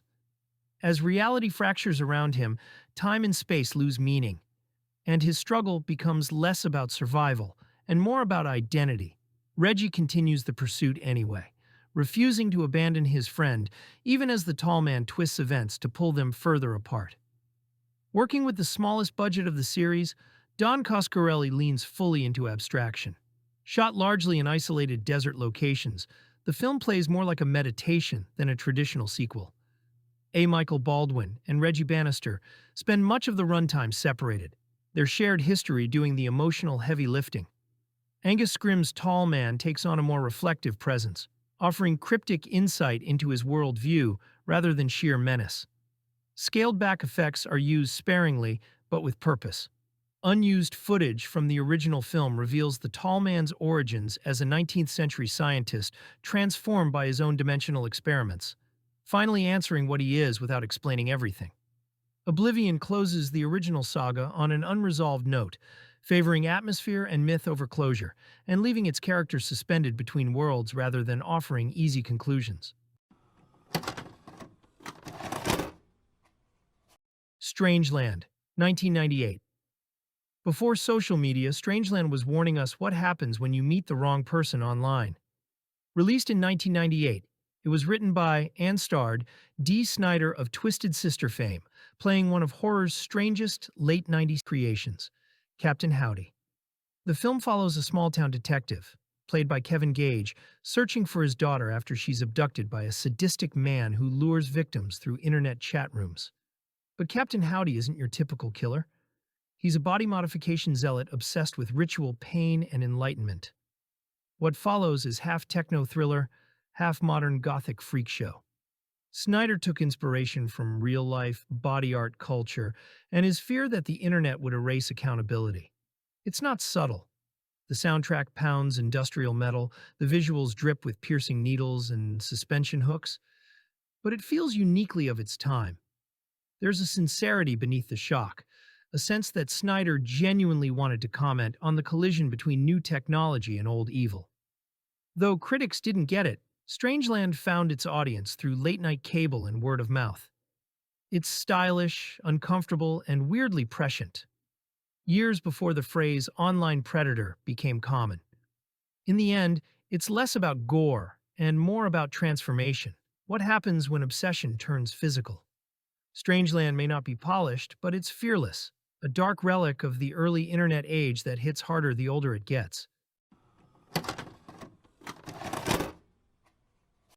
Whispering Corridors, 1998. At an all-girls high school in South Korea, a teacher is found dead under unsettling circumstances. Whispers spread quickly through the student body, rumors of a ghost tied to a former student, and a tragedy the school tried to forget. As the girls investigate, fragments of the past resurface, revealing patterns of cruelty, silence, and pressure baked into the institution itself. The haunting may be supernatural, but its origins are painfully human. Rather than centering on spectacle, the film grounds itself in daily life. The students feel like real teenagers, forming friendships, navigating jealousy, and buckling under academic expectations. Authority figures range from indifferent to quietly complicit, reinforcing the sense that no one is truly protected. The ghost becomes less a monster than a consequence, shaped by an environment that prizes performance over well-being. The horror is restrained and deliberate. Apparitions are fleeting. Figures at the end of hallways, reflections that linger too long, sounds echoing through empty classrooms. Effects are minimal, relying on atmosphere, framing, and sound design to build dread. The school itself becomes the primary setting for fear. Corridors that stretch endlessly, practice rooms that feel isolating, familiar spaces turning quietly hostile after dark. Whispering Corridors works as both ghost story and social critique. It examines conformity, educational pressure, and the cost of enforced silence, using horror as a lens rather than an end goal. Deliberately paced and emotionally grounded, it helped establish the tone of modern Korean horror and launched a franchise built on similar themes. Essential viewing for understanding how K-horror found its voice: quiet, mournful, and deeply unsettling. Terror Firmer, 1998. A low-budget film shoot descends into chaos when a serial killer begins targeting cast and crew. The director, blind, stubborn, and determined to finish the movie at any cost, refuses to shut production down. As bodies start turning up and the shoot pushes forward anyway, the crew realizes the danger isn't just part of the movie. On this set, survival and filmmaking become the same problem. The story plays like a warped behind-the-scenes diary. Will Keenan and Alice Latourelle anchor the investigation as crew members, trying to keep the production alive while figuring out who's responsible. Lloyd Kaufman directs and stars as a heightened version of himself, fully embracing self-parody. Familiar trauma regulars rotate in and out, all operating at the same exaggerated pitch. No one is pretending this is tasteful. Commitment to chaos is the point. The effects are intentionally excessive. Violence is cartoonish, ugly, and relentless, designed to shock rather than scare. Limbs fly, bodies break, and every set piece pushes boundaries simply because it can. Real footage from actual trauma productions bleeds into the fiction, giving the film an odd documentary edge. The grime, noise, and disorder aren't flaws, they're the aesthetic. Terror Firmer functions as trauma's manifesto. It's aggressive, self-aware, and proudly uninterested in broad appeal. Beneath the provocation is genuine affection for guerrilla filmmaking and the people willing to endure anything to finish a movie. It's not subtle, not polite, and not for everyone, but for trauma fans. It's pure, unfiltered identity cinema. Stigmata, 1999. An atheist woman begins experiencing unexplained wounds that mirror those associated with religious martyrdom. After receiving rosary beads sent by her mother, the manifestations intensify, drawing attention from a Vatican investigator tasked with determining whether the events are real or staged. As the symptoms worsen, messages surface tied to a suppressed religious text that challenges institutional authority. Patricia Arquette carries the role physically, enduring extended makeup effects and demanding scenes that emphasize exhaustion and confusion. Gabriel Byrne plays the investigator as conflicted rather than certain, navigating belief and obedience without easy answers. Their interactions keep the story grounded as the visuals escalate. Stylistically, the film reflects its era. Rapid editing, aggressive music cues, and heightened color grading dominate, sometimes overpowering the underlying narrative. The wound effects are detailed and unsettling, presented as sudden intrusions rather than slow reveals. Religious imagery is used symbolically rather than philosophically. Stigmata functions best as visceral horror rather than thoughtful debate. Its ideas are broad, but the physical impact is effective. While dated in presentation, it remains a striking snapshot of late 90s religious thrillers driven by mood and intensity. Wild Zero, 1999. A rock and roll obsessive stumbles into chaos when his favorite band, Guitar Wolf, gets caught in a standoff with local gangsters. From that moment on, his life spirals into something much larger. A passing comet triggers a global breakdown. Zombies rise, aliens appear in flying saucers, and the city collapses into noise and fire. Armed with nothing but devotion and a whistle that summons Guitar Wolf, he sets out to save the woman he loves, while the world disintegrates around him. The film moves less like a story and more like a sustained blast of attitude. Guitar Wolf play exaggerated versions of themselves, portrayed as near-mythic figures powered by sound, volume, and loyalty.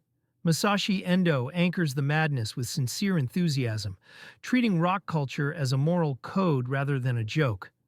Performances are intentionally broad, but never cynical.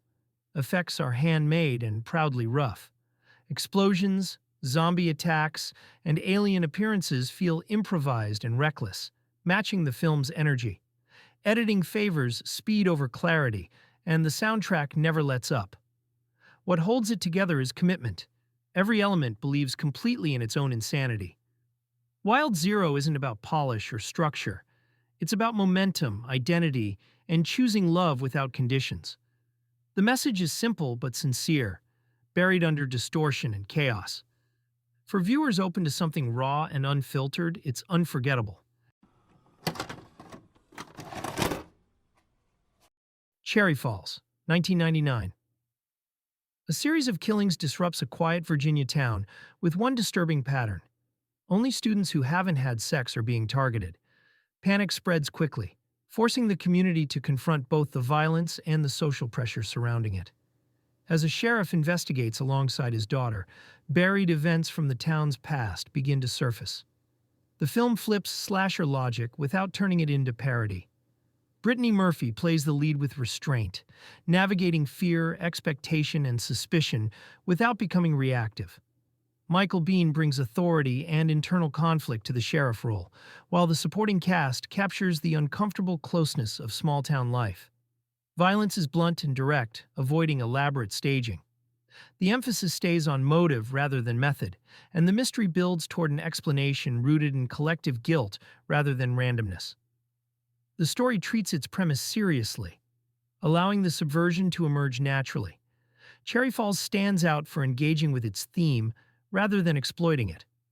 Its release issues kept it from wider recognition, but the film remains one of the more thoughtful slashers of its era.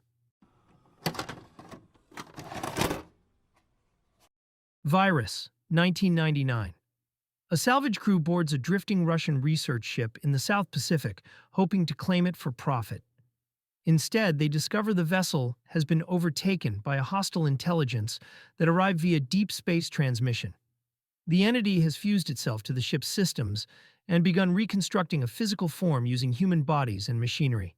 Jamie Lee Curtis plays a practical leader focused on survival, while Donald Sutherland brings instability and obsession to a captain increasingly aligned with the ship itself.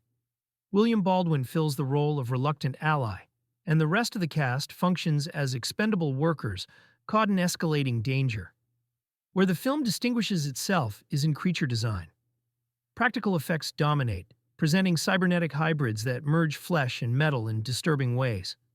Hallways, engine rooms, and control centers become traps, reinforcing the ship as an extension of the threat.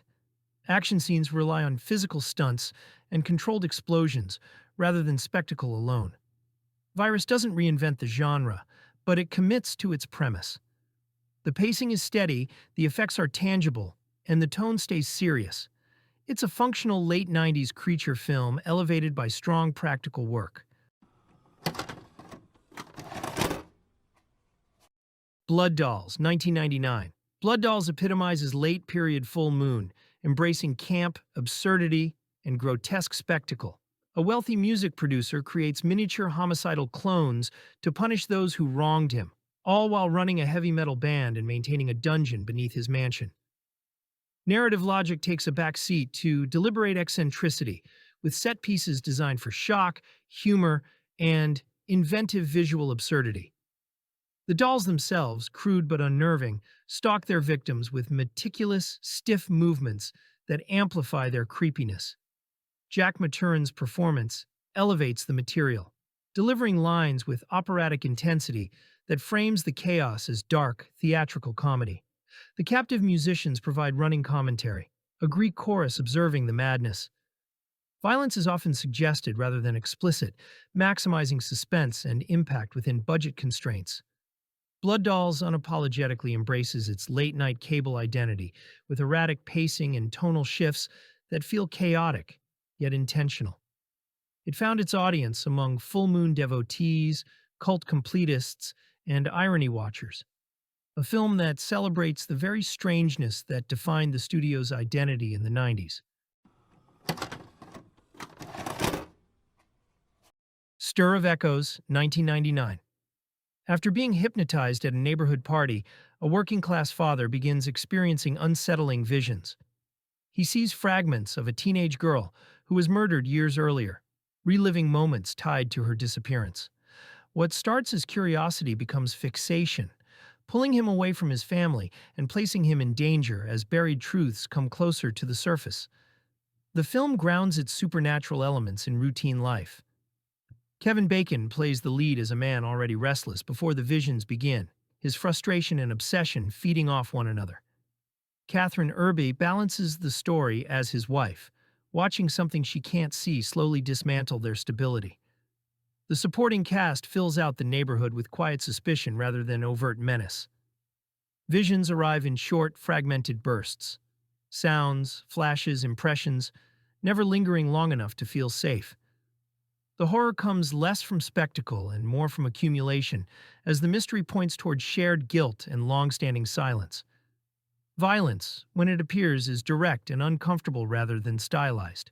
Stir of Echoes works as both ghost story and investigation. It favors tension over surprise and character over twists. Overshadowed on release, it holds up as a disciplined, grounded, supernatural thriller driven by performance rather than gimmick. In Dreams, 1999, a children's book illustrator begins experiencing vivid nightmares that appear to predict real-world murders. As the visions escalate, she realizes she's psychically connected to a killer whose traumatic childhood still defines his actions. When her daughter becomes a target, the boundary between dream and waking life collapses. The film embraces heightened reality. Annette Bening plays the lead as someone unraveling under sensory overload, committing fully to the role's instability. Supporting performances function as emotional anchors, though the narrative prioritizes internal experience over logic. Visually, the film leans into surrealism. Flooded towns, distorted landscapes, symbolic imagery that replaces realism. The horror unfolds through suggestion and metaphor rather than linear progression. Sound design and score emphasize disorientation. In Dreams is uneven but ambitious. Its ideas often overwhelm its structure, but the commitment to mood and imagery gives it a distinct identity. It's less a thriller than an extended psychological descent. Ringu 2, 1999. Following the aftermath of the original curse, researchers attempt to understand Sadako's videotape and its lingering effects. As they study survivors and protect a young child connected to the events, it becomes clear the curse is no longer static. It's changing, spreading, and finding new pathways. The film expands its mythology cautiously. Returning characters provide continuity, while new investigations push the story forward. Performances remain restrained, maintaining emotional realism even as supernatural elements increase. Unlike the original, the sequel shows more. Manifestations are clearer, and Sadako's presence is more direct. The horror shifts from suggestion to inevitability, framing the curse as something that adapts rather than ends. Ringu 2 trades mystery for expansion. While it loses some subtlety, it offers a thoughtful continuation that explores consequences rather than repetition. Wishmaster 2, Evil Never Dies, 1999. The djinn is released during a robbery and binds himself to a woman struggling with guilt over her partner's death. To free his kind, he must manipulate her into making 3 wishes. As she resists, the djinn grants others desires with devastating literalism, slowly building toward catastrophe. The sequel narrows its focus. Holly Fields brings more emotional grounding than expected to the central role, while Andrew Divoff continues to define the djinn through theatrical delivery and controlled menace. Supporting characters exist largely to demonstrate the consequences of careless desire. Effects-driven sequences remain the centerpiece. Wishes manifest through physical transformations and ironic outcomes, favoring creativity over realism. The confined settings limit scale but keep attention on individual moments. Wishmaster 2 understands its appeal and doesn't overreach. It delivers consistent tone, familiar mechanics, and a reliable central performance, functioning as a solid continuation rather than reinvention. Ravenous, 1999. Few horror films feel as truly one-of-a-kind as Ravenous. Directed by Antonia Bird, it's a darkly comic, savage, and strangely beautiful story about hunger. For food, for power, and for survival. Set during the Mexican-American War, it follows a disgraced soldier, played by Guy Pearce, who's sent to a remote mountain outpost in the Sierra Nevada. When a stranger, Robert Carlyle, arrives claiming his wagon party was attacked by cannibals, the soldiers head into the mountains to investigate, and quickly realize the real danger isn't behind them.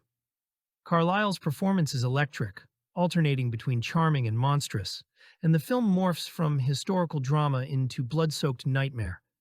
What sets Ravenous apart is its tone. It's a cannibal movie, yes, but it's also slyly funny, using dark humor to explore human greed and consumption. The score, by Damon Albarn of Blur and composer Michael Nyman, shifts from playful banjo rhythms to dissonant horror cues, keeping you off balance. The film's production was chaotic. 2 directors left before Bird was hired, yet somehow it became one of the most unique horror films of the 90s. It flopped in theaters, but critics and fans have reappraised it as a masterpiece of mood and metaphor. Watching it now, Ravenous feels like a gothic fever dream. Funny one moment, horrifying the next. It's the kind of film that couldn't exist today when everything needs to fit a formula. In 1999, it didn't fit any, and that's what makes it unforgettable.